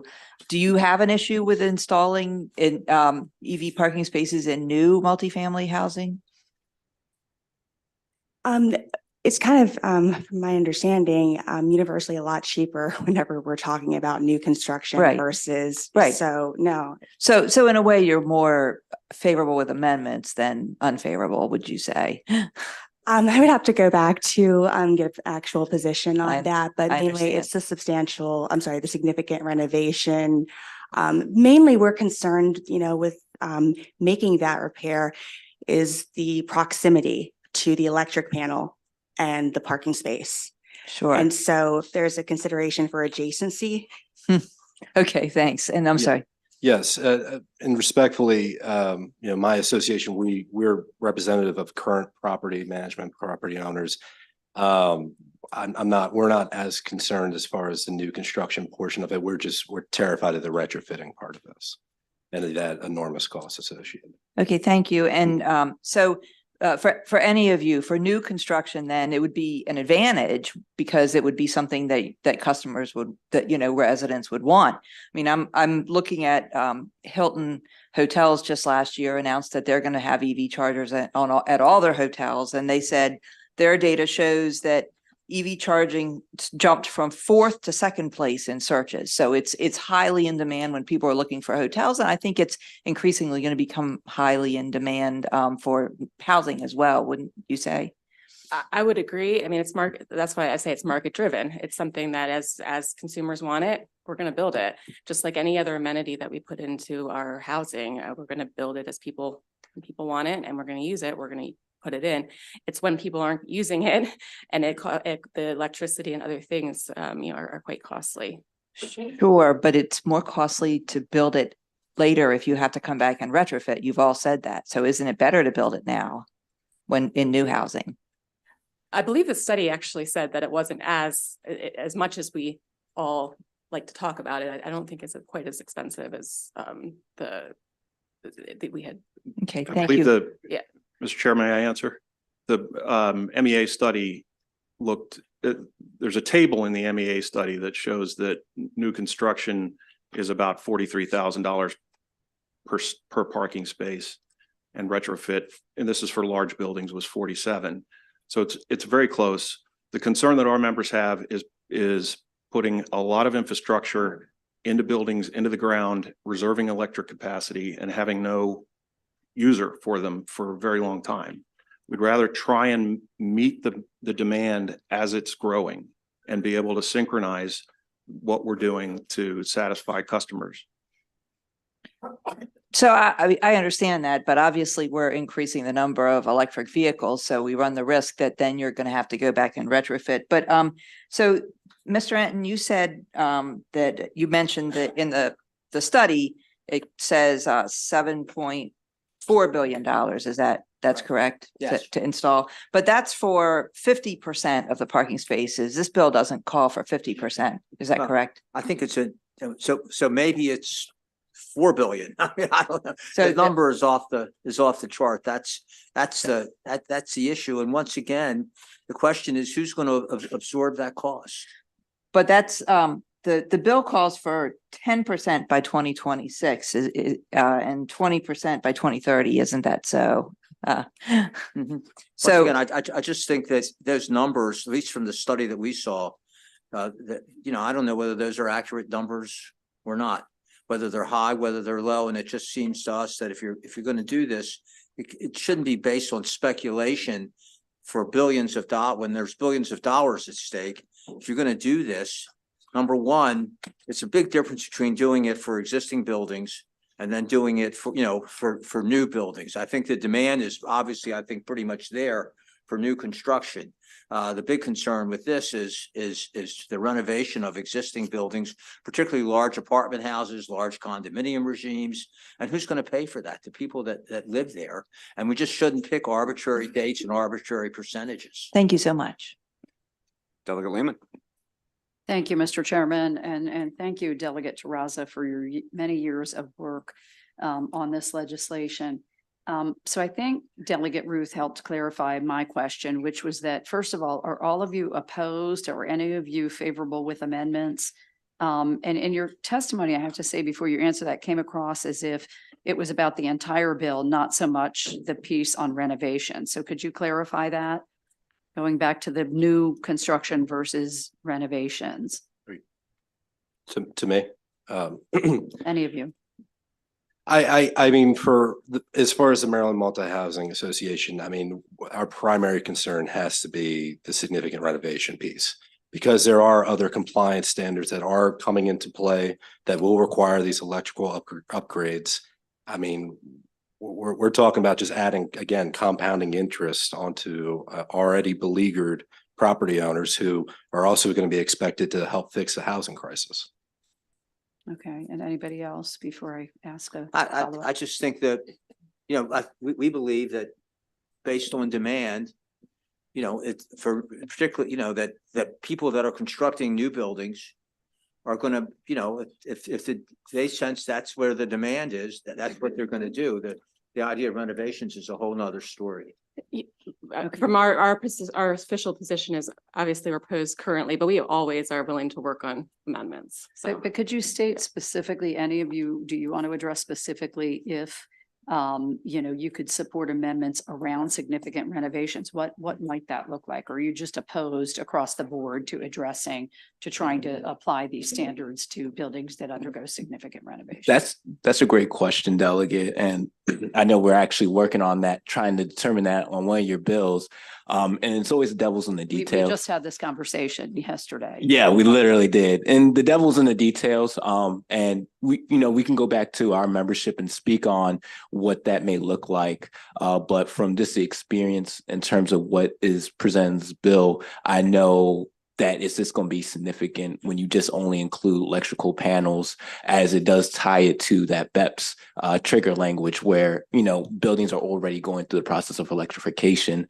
And just looking at some of the numbers, I think with the targets for 10%, including installation of EV charging, that's 1.4 billion. So that is a significant amount of money to invest alone in just EV charging on top of replacing heat pumps and boiler systems and that such, and older buildings, built back in the last couple of decades.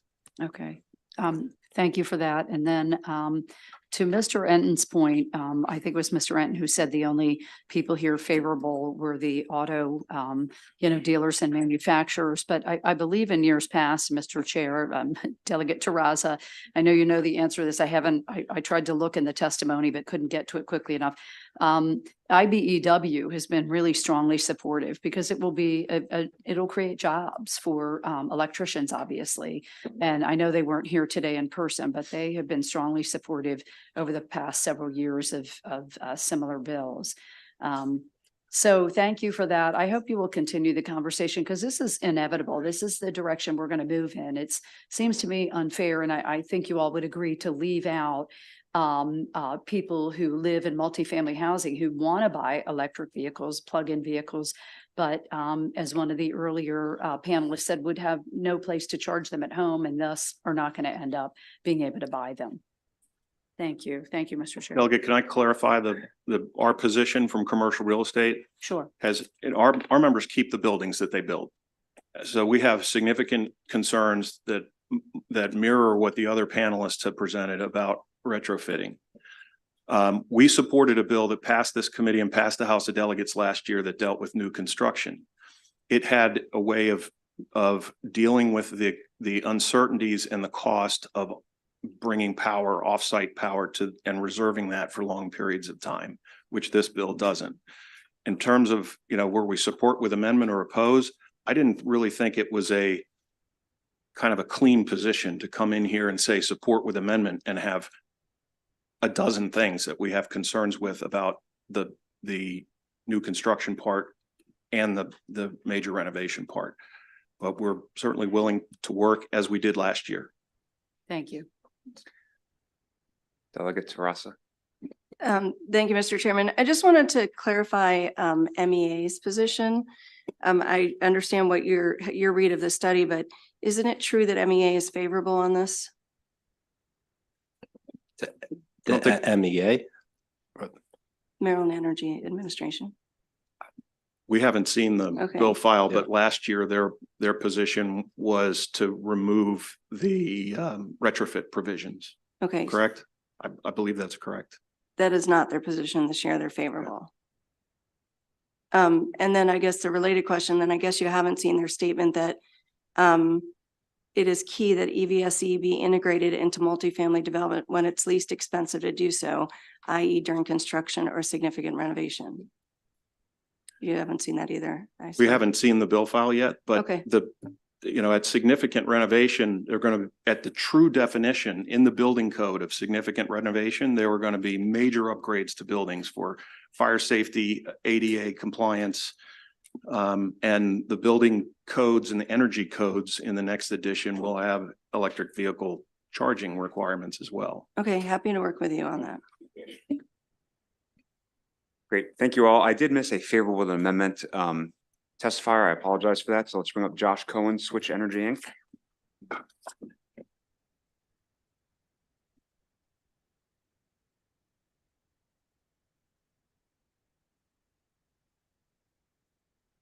Good afternoon, Mr. Chair, Madam Vice Chair, members of the committee. I'm Josh Cohen. I'm head of policy at Switch, SWTCH, and I'm representing the EV charging providers. I live here in Annapolis and Switch is based in Toronto. Switch has been in the EV charging business for about 8 years and currently manages close to 10,000 ports across North America. Switch's commercial focus is on multi-tenant properties and on multifamily residential in particular. So this bill is directly relevant to the industry that Switch works in. Just kind of reflecting on some of the conversation that I've just been hearing, Maryland has already had the conversation about whether it will have an electric future. That's already been decided. And so the question is not whether residents of apartments and condos will be driving electric, because they will at some point. The question is, how can we collectively enable this transition in an equitable way and in a cost-effective way so that residents of apartments and condos can charge more cheaply and therefore have access to EVs? And in my opinion, I think there is absolutely no question that it is far cheaper to install charging at the time of construction, to do the planning and design and engineering and do the infrastructure while you have folks on site. I think there is unanimous agreement about that. And that's what this bill will do. And so this bill will go a long way towards addressing one of the key underserved segments when it comes to EV charging.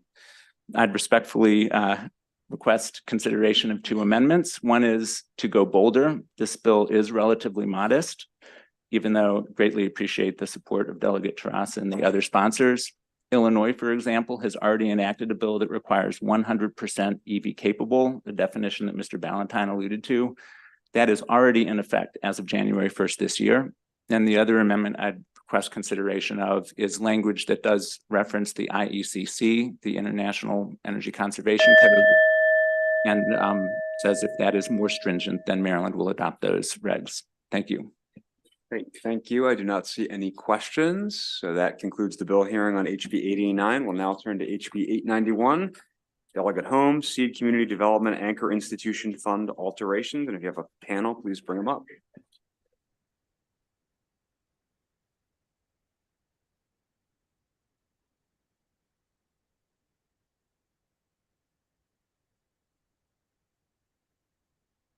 Thank you, Mr. Chair, and ladies and gentlemen of the Environment and Transportation Committee.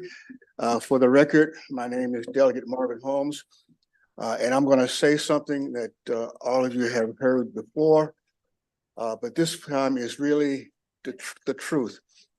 This is an easy bill.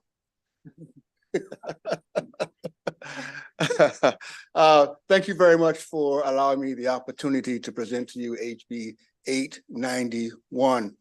The department currently offers grants and funding to institutions, higher education institutions, et cetera.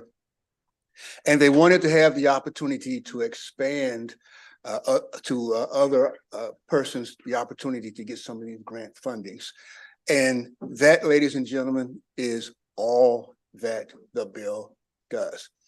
And to piggyback off of how easy peasy this bill is, I have the department sitting here with me, and Mr. Chair, if I could allow the department to speak upon the easy button to be pushed upon this bill, I would turn it over to them, Mr. Chair.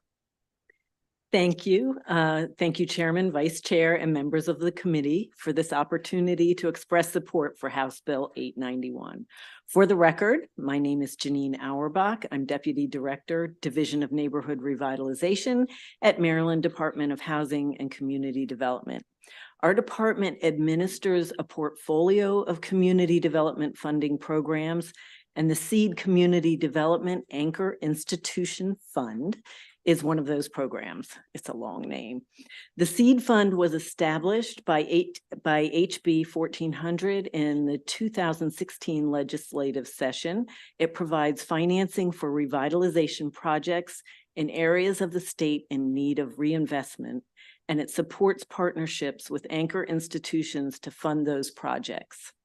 Anchor institutions are defined as hospitals and institutions of higher education.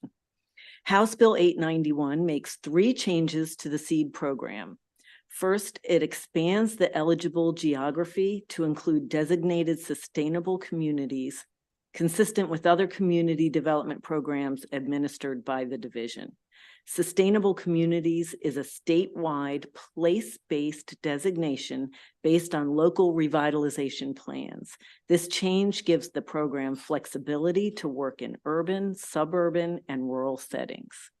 Second, the bill expands eligible applicants to include hospital and university affiliates and subsidiaries. This makes it easier for anchor institutions to access the SEED program, as these are frequently the offices that apply for and manage grants. And finally, the bill eliminates the private matching funds requirement. This change will eliminate a barrier for institutions that rely primarily on state and federal funds. We respectfully request a favorable report. Thank you both. Any questions for the sponsor or panelist? Okay, thank you both. We do have 2 other favorable witnesses, Laurel Friedman, LifeBridge Health, and Pagan Townsend, Maryland Hospital Association. Please go ahead when you're ready. Good afternoon, Chair Corman, Vice Chair Boyce, and members of the committee. I am Laurel Friedman, Director of Community Development for LifeBridge Health. In this capacity, I lead our system's housing, education, workforce development, and neighborhood community capacity building activities. Our hospitals have been the fortunate recipients of various SEED grant funding, including support for our Live Near Your Work program and funding for the Center for Hope, our system's umbrella for all its violence prevention work. We also prioritize partnering with organizations in the catchment of our facilities to build on the assets of those neighborhoods. House Bill 891 proposes an important change to the legislation that would enable critical community programs to access SEED funds. While we've had much success in securing SEED funding for some of our larger partners with strong track records of fundraising, $1 million for rehabilitation and renovation of homes in Southwest in partnership with Bon Secours, and $250,000 for Park Heights Renaissance to acquire a new workforce development facility for its Clean Core program, the requirement for matching funds from a private source has hindered our ability to support longstanding, high-functioning, successful community organizations. This past funding cycle, we were unable to partner with 3 organizations, all minority-led, because their only source of matching funds were public, federal, and state dollars. These organizations are addressing many of the social determinants of health, such as housing and food access, that allow our residents to thrive. Removal of the need for matching funds through private sources will provide equitable access to smaller and minority-led organizations who historically have not had access to private philanthropy and afford them more opportunities to support the communities in which they are so deeply entrenched. Our team at LifeBridge has full confidence in these partners' ability to successfully complete their program and serve all of their stakeholders. Removing this requirement will expedite the redevelopment in our communities by trusted partners, which is so desperately needed. Thank you, and I'm happy to answer any questions. And Mr. Chair, if I may, one point, if I may, Mr. Chair. Please. To additionally emphasize the point that this is an easy button. There's no fiscal note. Okay. Any questions? Great, thank you all. That concludes the bill here on HB 891. We will turn to the vice chair, HB 1108, real property residential leases fee in lieu of a security deposit. And please bring up your panel if you have one. Thanks.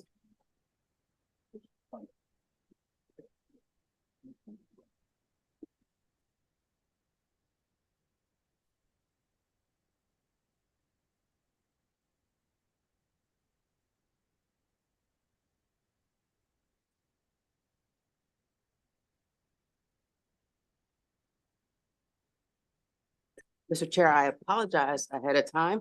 I had taken every allergy pill and nose spray known in the pharmaceutical world, and I'm having some issues. So if you see me with the tissue, I apologize.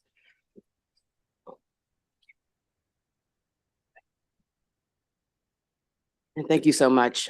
Last bill of the day. Hopefully be thorough. Good afternoon, Mr. Chair and members of the Environment and Transportation Committee. For the record, I am Regina T. Boyce, presenting HB 1108, real property residential leases, fee in lieu of a security deposit. HB 1108 provides an alternative to traditional security deposits in residential leases by authorizing landlords to offer tenants the option to pay a fee in lieu of security deposit. If the tenant opts to pay the fee, the landlord is then required to use the fee to purchase insurance coverage for unpaid sums due under the lease, such as unpaid rent, fees, costs, or charges and damages beyond ordinary wear and tear.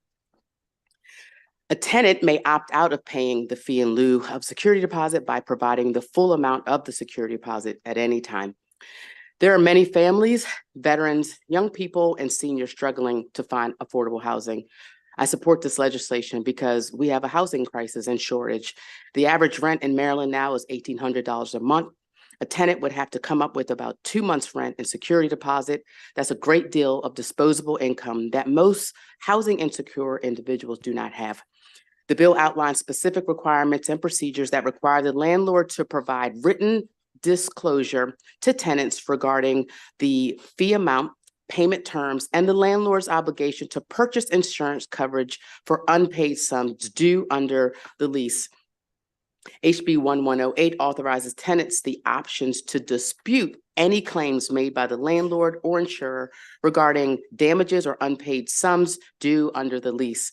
They also have, again, the option to opt out of paying the fee in lieu of security deposit at any time by providing the full amount of security deposit.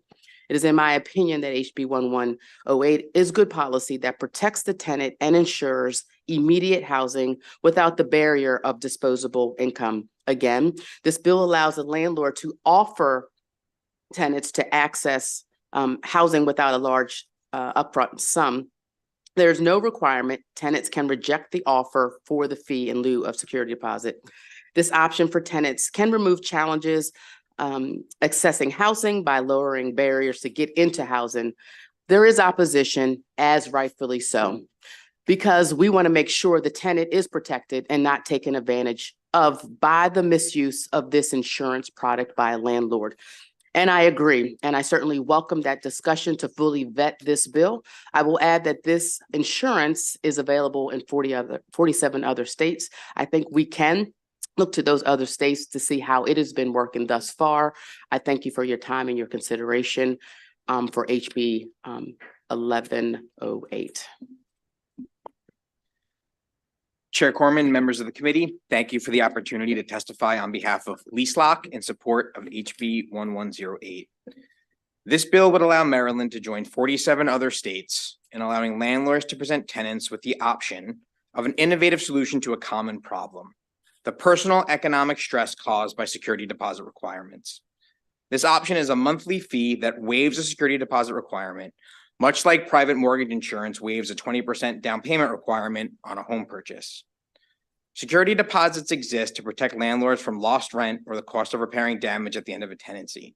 A landlord can unilaterally withhold all or part of a security deposit, and it would be up to the tenant to take the landlord to court to get their money back. With deposit waiver fees, there is no security deposit, so there's no money for the landlord to withhold. Instead, a landlord would have to invoice a tenant for any damage or lost rent. If the tenant fails to pay, the landlord would then submit a claim to their insurer.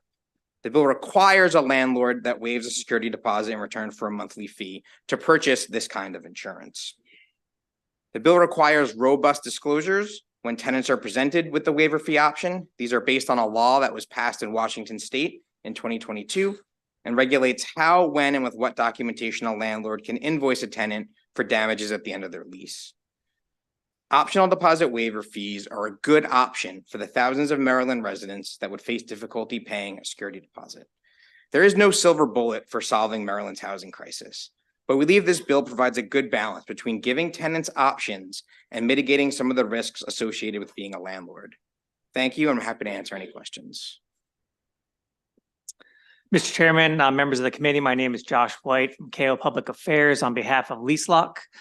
4 years ago, our mission was to provide Maryland tenants with an optional alternative to the traditional security deposit. Since then, this bill has evolved significantly. 4 years ago, this was a simple bill to clarify that landlord may provide tenant an option to paying the sizable upfront security deposit.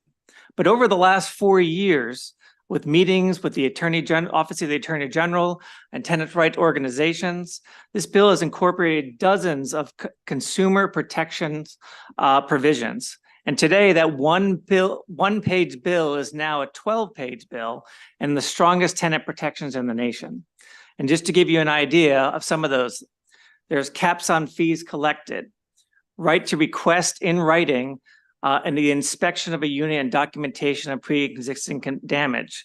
Tenants must be informed of monthly costs of the fee and the annualized cost of the fee in comparison to the security deposit. And that fee is non-refundable versus the security deposit, which is refundable with interest. Moreover, disclosures regarding the fee in lieu of and the lease lock and the program should be in a separate addendum of the major disclosures initialed by the tenant. So the tenant knows exactly what they're getting. And to protect tenants from fraudulent claims, tenants must have the right to dispute the claims the landlord files with the insurance company. I can go on for many more, but we don't have time. But we encourage you to ask questions about those protections because we feel very good about them, and we encourage you to a favorable report. Good afternoon. I'm Delora Sanchez-Ificalche with Cornerstone Government Affairs, representing LeaseLock in support of House Bill 1108. I'm here to talk a little bit about what you might hear from the opponents today. They will present a long list of hypothetical scenarios and unfounded claims to sow fear about the legislation, yet simultaneously will say we don't know about the implications of the product. Real world data tells us that the product is in use in 47 states without incident, and it was in use in Maryland without incident. The implications are increased access to safe, affordable housing. There were no instances of any of what the opponents describe in their testimony. It's important to focus on real world data and outcomes rather than hypotheticals. The opponents will criticize this bill for changes over time. However, these changes have been a result of extensive collaboration and openness to amendments. There were approximately 22 amendments this year proposed by the opposition, and we took 18.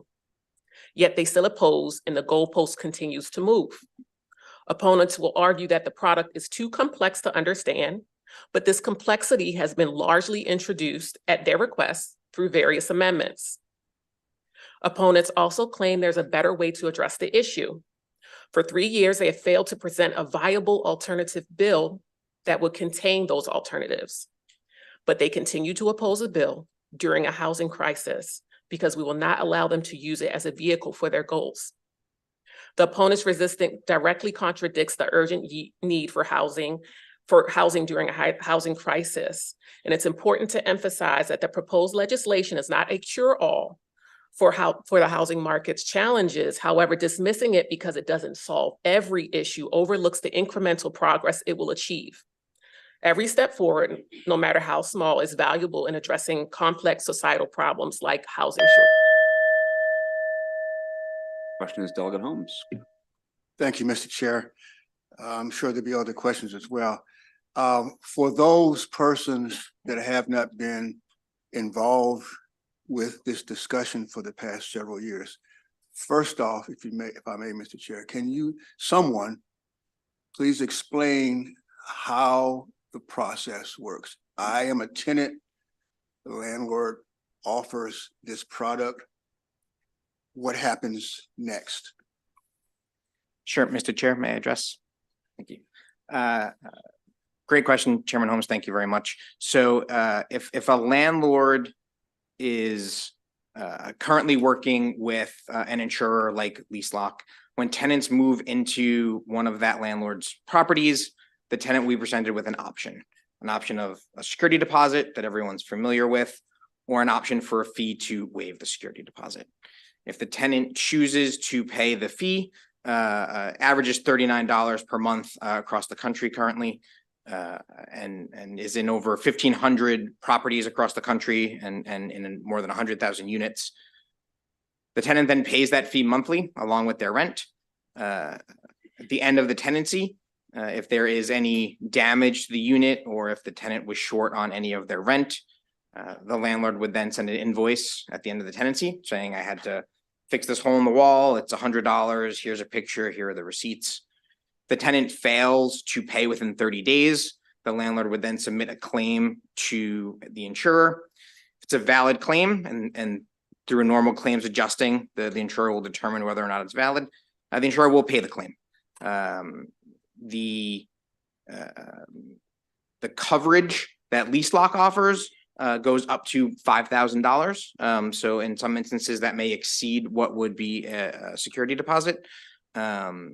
If there's damage beyond what the coverage amount is, similar to if there was damage beyond a security deposit, the tenant would still be responsible for damages. So if there was $6,000 of damage on a unit and the insurer covers $5,000, the tenant's still responsible for that last $1,000.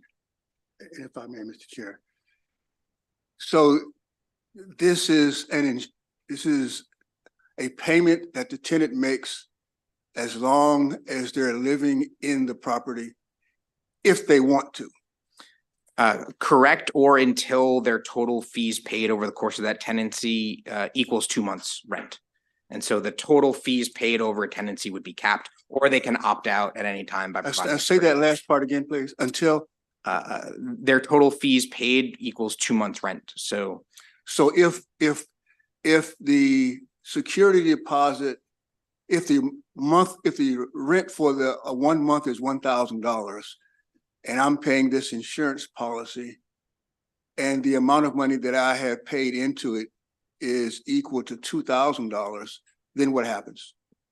So then the landlord would no longer charge the fee and would not be able to ask for a security deposit. LeaseLock would maintain coverage for that unit because the premiums that the landlord had paid would be at such a level that we would still cover that unit.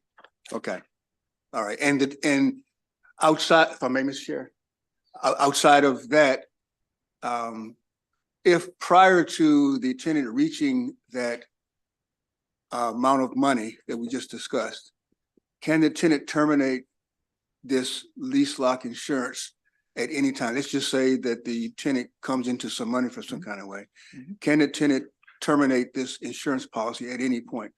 Yes, the tenant can opt out of paying the deposit waiver fee at any time by providing a security deposit. Thank you, Mr. Chair. Great. As I call my colleagues, just want to remind you, we have a voting session after this. Delegate Stewart. Thank you, Mr. Chair. I'll try to be brief. Thank you all for coming. Thank you, Delegate. I think we'd all agree that, I remember this from a couple of years ago. I think we all agree that, the high cost of security deposits, really erects a tremendous barrier, I think, to housing affordability on the front end for a lot of people. So I think this is interesting stuff. And I think I'm kind of wrapping my head around it because I remember from last time, and I know that the differences obviously between the two products is obviously with the insurance product, you don't get your money back. One thing I wanted to, I guess, Mr. Grimm, for you, does the tenant get any insurance from this? So in other words, if they damage the unit, does this fee that they pay into at all defray that cost? So it does not. So the fee that the tenant's paying is to waive the security deposit. Right? Okay, got it. So if there is damage to the unit, either the tenant or lease lock or both would come after the tenant for that damage? So again, at the end of the tenancy, if there is damage in the unit, the landlord will first invoice the tenant, right? Part of the terms of a lease are that you're not going to damage a unit. Paying a fee to waive a security deposit does not absolve the tenant from their responsibilities under the lease. So again, they'll first get an invoice. If the tenant fails to pay in 30 days, the landlord will submit a claim to lease lock or any other insurer that they're working with. Under insurance practice, the damaging party is always responsible. So lease lock we don't because it's just not a good business practice. We could try to seek reimbursement from the tenant for those damages, right? Just like the example I always use, if I see your car in the parking lot of the supermarket and I run my shopping cart into it, you have insurance. Your insurance may pay to fix your car, but they're then going to bill me for the cost that they had to take on to fix that car, right? So the damaging party is always responsible. I think I get it. Okay, so if my rent's $1,000 and in a security deposit world, I would have paid $2,000 in, and if I didn't punch a hole in my wall, for example, I'd get the $2,000 back. If I did punch a hole in my wall, that would be deducted, and then maybe I wouldn't have to pay anything out of pocket because maybe to fix the wall would have been less than $2,000. Under the lease lock product, I would instead pay a monthly amount. I'd pay nothing up front. It would be capped at 2 months and over the life of the lease. And then if I punch a hole in my wall, my landlord then is going to come after me to pay more for that. And if I don't pay the landlord, then lease lock may come after me for that. Does that make sense? Is that right? Okay. So that's correct. We don't. And again, that's sort of standard insurance practice. There are other products that are active in Maryland now. One of the most common ones is called the surety bond. And in the law that authorized surety bonds, which was passed in 2008, I believe, that also specifically says that the surety company may seek reimbursement from the tenant. So this is a concept that is sort of common in these types of products and already has sort of the approval of Maryland. Yeah. Okay. Got it. And one more question, if I could, Mr. Chair. I think one more. Sorry. I know it's getting late on a Friday afternoon. So I like this disclosure, that's in the bill. I'm glad that y'all took that. I like that. For in other states, how often do people, when they're given this choice, choose the lease lock product? Do you know roughly? So it really varies building to building. We polled renters in Maryland last year. 70% said they would welcome the option.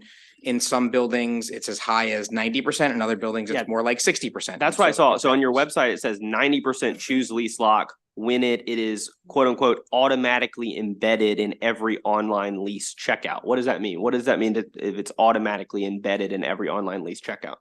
So that's a good question. As part of our integration with sort of the landlord's systems, and so for most of our partners, the option is instead of being security deposit or fee, it's fee or security deposit, and so that's sort of where that sort of automatic embedded is coming. So it's like an opt-in.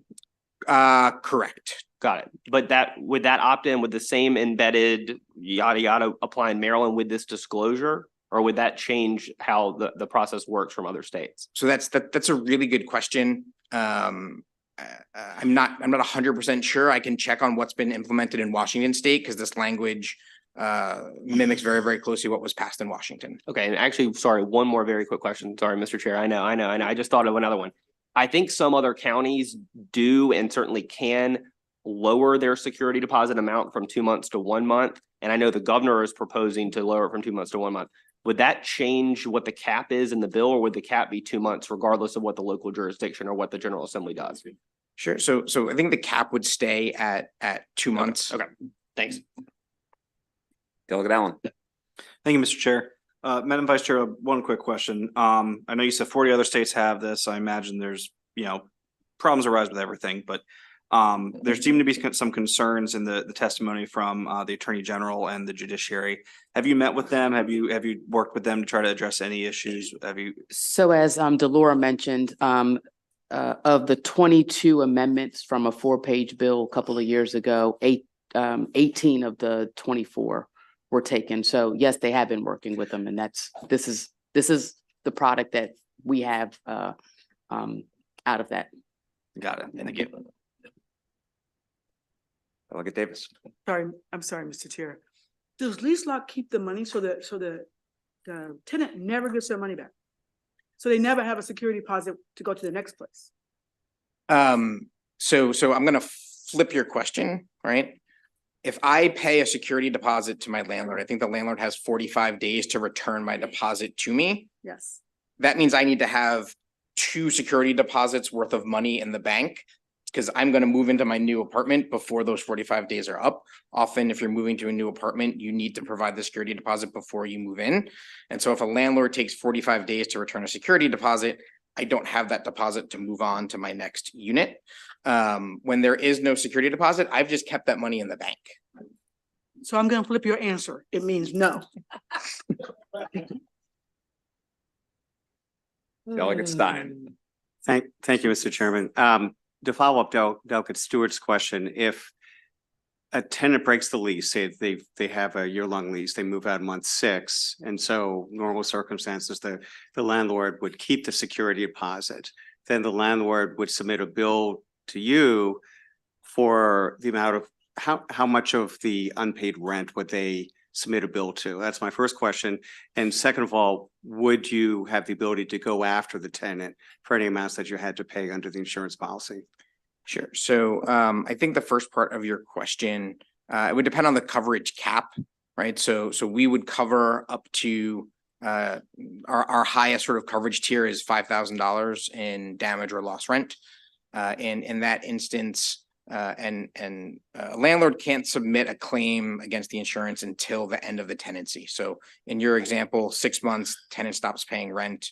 Whatever the eviction process would then be, the landlord would go through that eviction process. Say it takes 3 months for that eviction. So the landlord's losses are, the example of $1,000 a month rent would be $3,000. After that eviction process is done, the landlord would submit a claim to lease lock for the $3,000 in lost rent that resulted from that process. That's the first part. The second part is, again, as an insurer, you can always seek reimbursement for claims that you pay out from the damaging party.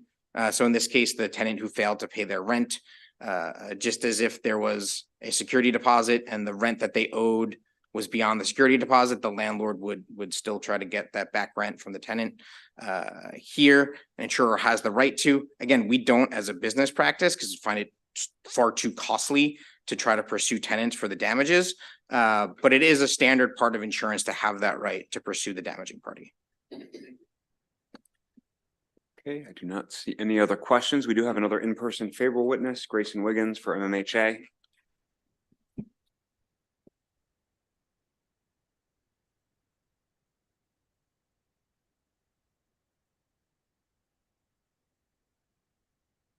Good afternoon, Mr. Chair, members of the committee. Grayson Wiggins here on behalf of the Maryland Multi-Housing Association. We like the bill in its current posture, and we'd be happy to participate in any discussion on amendments. With that, me too, and happy Friday. Great testimony. Any questions? Okay, we have unfavorable in person from Kira Wilpine Wellborn from the Attorney General's office.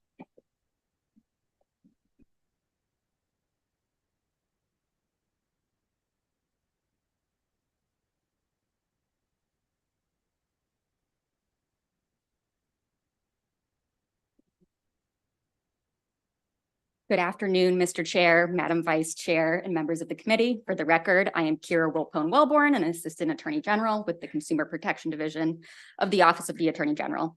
The Consumer Protection Act mandates the division take strong, protective, and preventative steps to investigate unlawful consumer practices, to assist the public in obtaining relief from these practices, and to prevent these practices from occurring in Maryland. As such, the division mediates and investigates complaints from Maryland consumers regarding unfair, abusive, and deceptive practices, and seeks to remediate violations of the Act through enforcement actions and voluntary conciliation agreements. It is in this role that I am here today in opposition to House Bill 1108. While the proposed fee in lieu of a security deposit may appear to benefit consumers and open housing opportunities for low-income households, House Bill 1108 would make it easier for landlords to engage in unfair, abusive, or deceptive trade practices without adequate protections for consumers to obtain legal redress and damages for violations by both landlords and insurers. Specifically, the fee in lieu product does not mirror Maryland's security deposit and surety bond laws, leaving consumers without many important protections.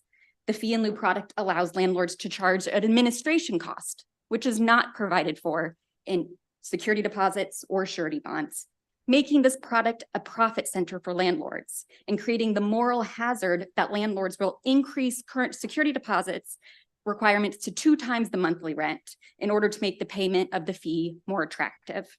Finally, and most troubling, this bill does not clearly indicate that the fee is not rent and not collectible in a summary ejectment proceeding, leaving consumers vulnerable to eviction for non-payment of this fee and exacerbating current inequities in the law that benefit landlords at the expense of tenants. For these reasons, and for the reasons that we outlined in our written testimony, the division respectfully requests the committee issue an unfavorable report. Thank you very much. Thank you. Stay right there. We're going to bring on our unfavorable virtual witnesses, Marceline White, Economic Action Maryland, to start. Please go ahead.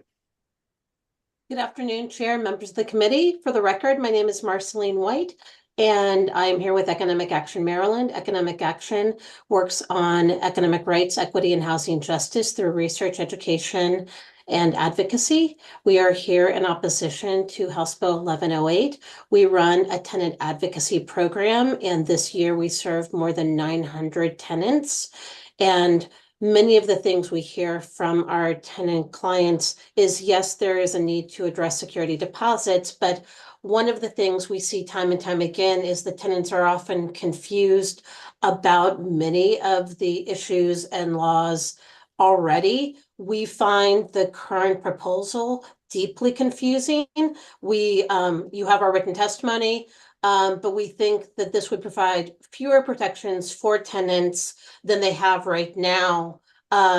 Would obviously have them paying fee in lieu without the protections, and they would not give money back as they do under a traditional security deposit.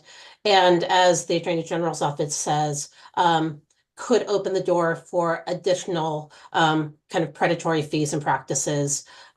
So we oppose this bill and we urge an unfavorable report. Thank you. Thank you. Matt Hill, please go ahead. Thank you, Mr. Chair, Madam Vice Chair. Matt Hill, I'm attorney at the Public Justice Center.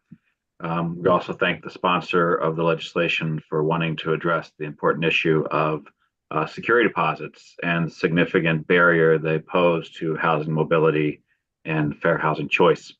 But like the previous two folks testifying, we have significant concerns about the lease lock product. Some of those have already been stated. I won't bore you with repeats, but we very clearly asked that the fee in lieu not be rent. That's a very clear amendment that could be added to the bill. No one should be evicted for failing to pay this $30 or $40 a month charge. Tenants' payments should not be misallocated to the fee, and the landlord then claim that the rent is still due and owing. And the fee in lieu can be complicated. So is the fee actually the cost of the insurance to the landlord? Is there administrative cost, assuming the bill passes in its current form, reasonable? Is the landlord still paying for the insurance and therefore entitled to the fee? These are not issues that can be resolved in a summary ejectment case when a tenant's getting notice 1 week, hopefully, before their actual trial. And so for those reasons, this very simple amendment could be added to say that this fee is not rent. I want to highlight the new language that's been added this year, which says an agreement to pay a fee in lieu of a security deposit is not a defense to any action brought by a landlord in summary ejectment. I don't know exactly what that means, but if it means that my clients can't raise a defense in a failure to pay rent case facing eviction related to this fee in lieu, that's a significant concern for us. Again, because the landlord may not be entitled to this fee in lieu product. Again, it should not be designated as rent. We share a number of the other concerns of Ms. White and the Attorney General's office. Thank you. Thank you. I do not see any questions. So that concludes the bill hearing HB 1108 and all the bill hearings for today, colleagues. It is